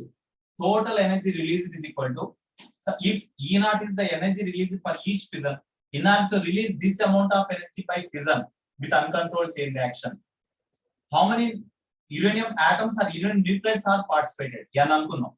N uranium nucleides fission జరిగినాయి అంటే ఒక్కొక్క fission కి E0 energy కాబట్టి therefore total energy release is equal to N into E0 కదా. This implies N is equal to E by E0 కదా. So ఆ వాల్యూ సబ్స్టిట్యూట్ చేసేయండి. అయితే సబ్స్టిట్యూట్ చేసే ముందు ఇక్కడ E అంటే 7.6 into 10^13. ఓకే, ఇది జౌల్స్ లో ఉంది, ఇది కూడా జౌల్స్ లో ఉండాలి. జౌల్స్ లో ఉండాలంటే 200 MeV కదా. 200 into M అంటే 10^6 మిలియన్ కదా ఇది 10⁻6 ఇంటూ 1 ఎలక్ట్రాన్ వోల్ట్ అంటే 1.6 ఇంటూ 10⁻−19 జౌల్స్. కాబట్టి 200 ఇంటూ 10⁻6 ఇంటూ 1.6 ఇంటూ 10⁻−19. దీన్ని సింప్లిఫై చేయండి. సింప్లిఫై చేస్తే మీకు వచ్చే value n is equal to 2.375 into 10⁻24 న్యూక్లైడ్స్. ఇన్ని న్యూక్లైడ్స్ ఇక్కడ ఫిజన్ లో పార్టిసిపేట్ చేసినాయి. అంటే ఇన్ని న్యూక్లైడ్స్ ఉన్న యురేనియం సబ్స్టెన్స్ ఫిజన్ లో ఆటమ్ బాంబ్ తయారు చేయడానికి యూజ్ చేశారు. ఇన్ని న్యూక్లైడ్స్, ఇన్ని యురేనియం 235 న్యూక్లైడ్స్ తోటి ఒక ఆటమ్ బాంబ్ తయారు చేశారు. ఇన్ని న్యూక్లైడ్స్ యొక్క మాస్ ఎంత? That is the mass of the atom bomb constructed. So second one దీంట్లో mass of atom bomb m is equal to mass of n uranium nucleides, mass of n nucleides. So m is equal to మరి mass of each nucleide ఎంత? ఒకసారి ఇక్కడ చూడండి. Uranium యొక్క molecular weight uranium 235 అంటే 235 grams of uranium substance consists of Avogadro number of particles అయినా.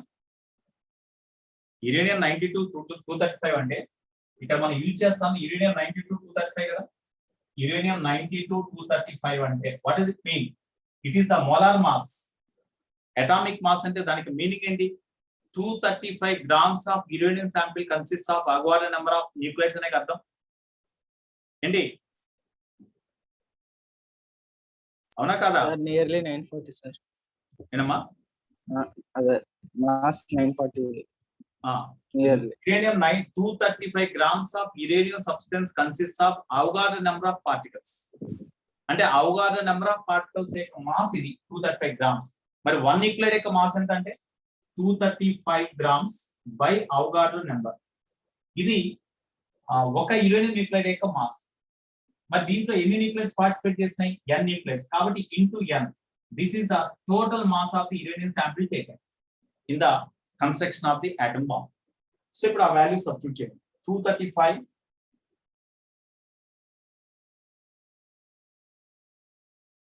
అంటే దాని వాల్యూ యాక్చువల్ గా ఎంత ఇచ్చాడు ఇక్కడ ఏం ఇవ్వలేదు. 235 grams అంతే. 235 grams. This is equal to 235 by Avogadro number అంటే 6.023 ఇంటూ 10⁻23 కదా ఇంటూ n అంటే ఇక్కడ వచ్చిన వాల్యూ 2.375 ఇంటూ 10⁻24. దీన్ని సింప్లిఫై చేస్తే మనకు వచ్చే ఆన్సర్ 926.66 గ్రామ్. 926.66 గ్రామ్ అండి. 926.66 గ్రామ్ అంటే mass of the atom bomb is equal to 926.66 gram. ఈ టైప్ లో చేయాలండి మీరు. ఇంకొక ఎగ్జాంపుల్.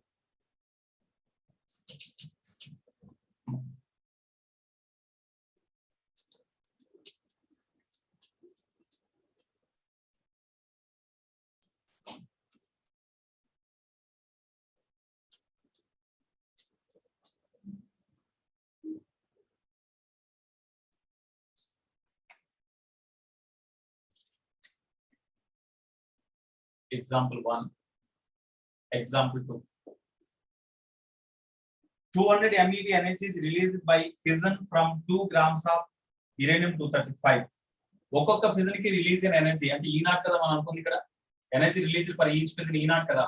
దట్ ఈ not is equal to 200 MeV అని ఇచ్చాడు. ఇదేగా 200 MeV. Of course 200 into million అంటే 10⁻6. ఎలక్ట్రాన్ వోల్ట్ అంటే 1.6 ఇంటూ 10⁻−19 జౌల్స్ ఇంత ఎనర్జీ రిలీజ్ అవుతాం ఒక ఫిజన్ కి. అక్కడ తీసుకున్న యురేనియం 235 శాంపిల్ యొక్క మాస్ 2 grams అన్నాడు. 2 grams అంటే that is equal to 2 into 10⁻−3 kilogram కదా. ఇది mass of uranium substance taken. Find the number of fissions per second required for producing a power of 1 megawatt.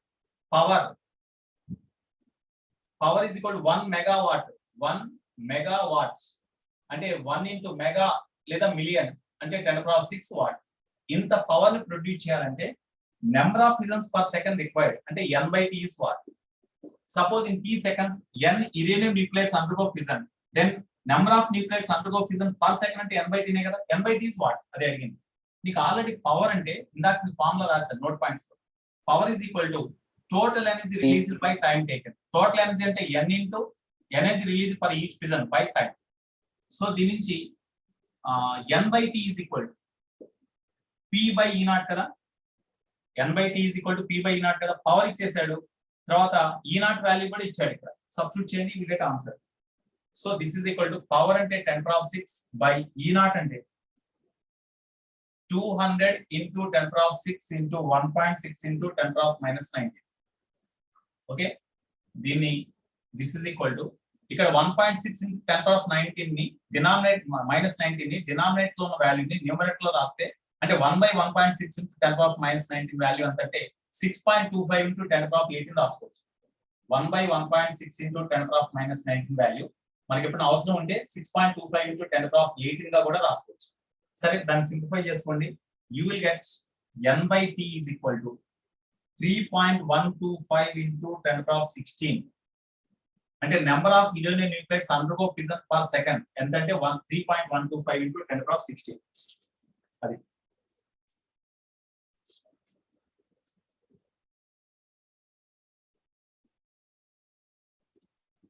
Okay. Next దీంట్లోనే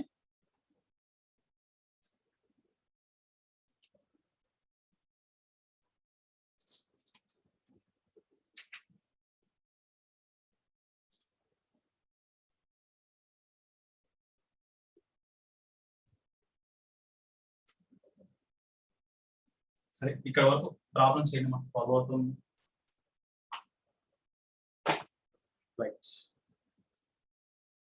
మీకు already homework problems పెట్టేసినట్టున్నా, forward చేసినట్టున్నా చూడండి.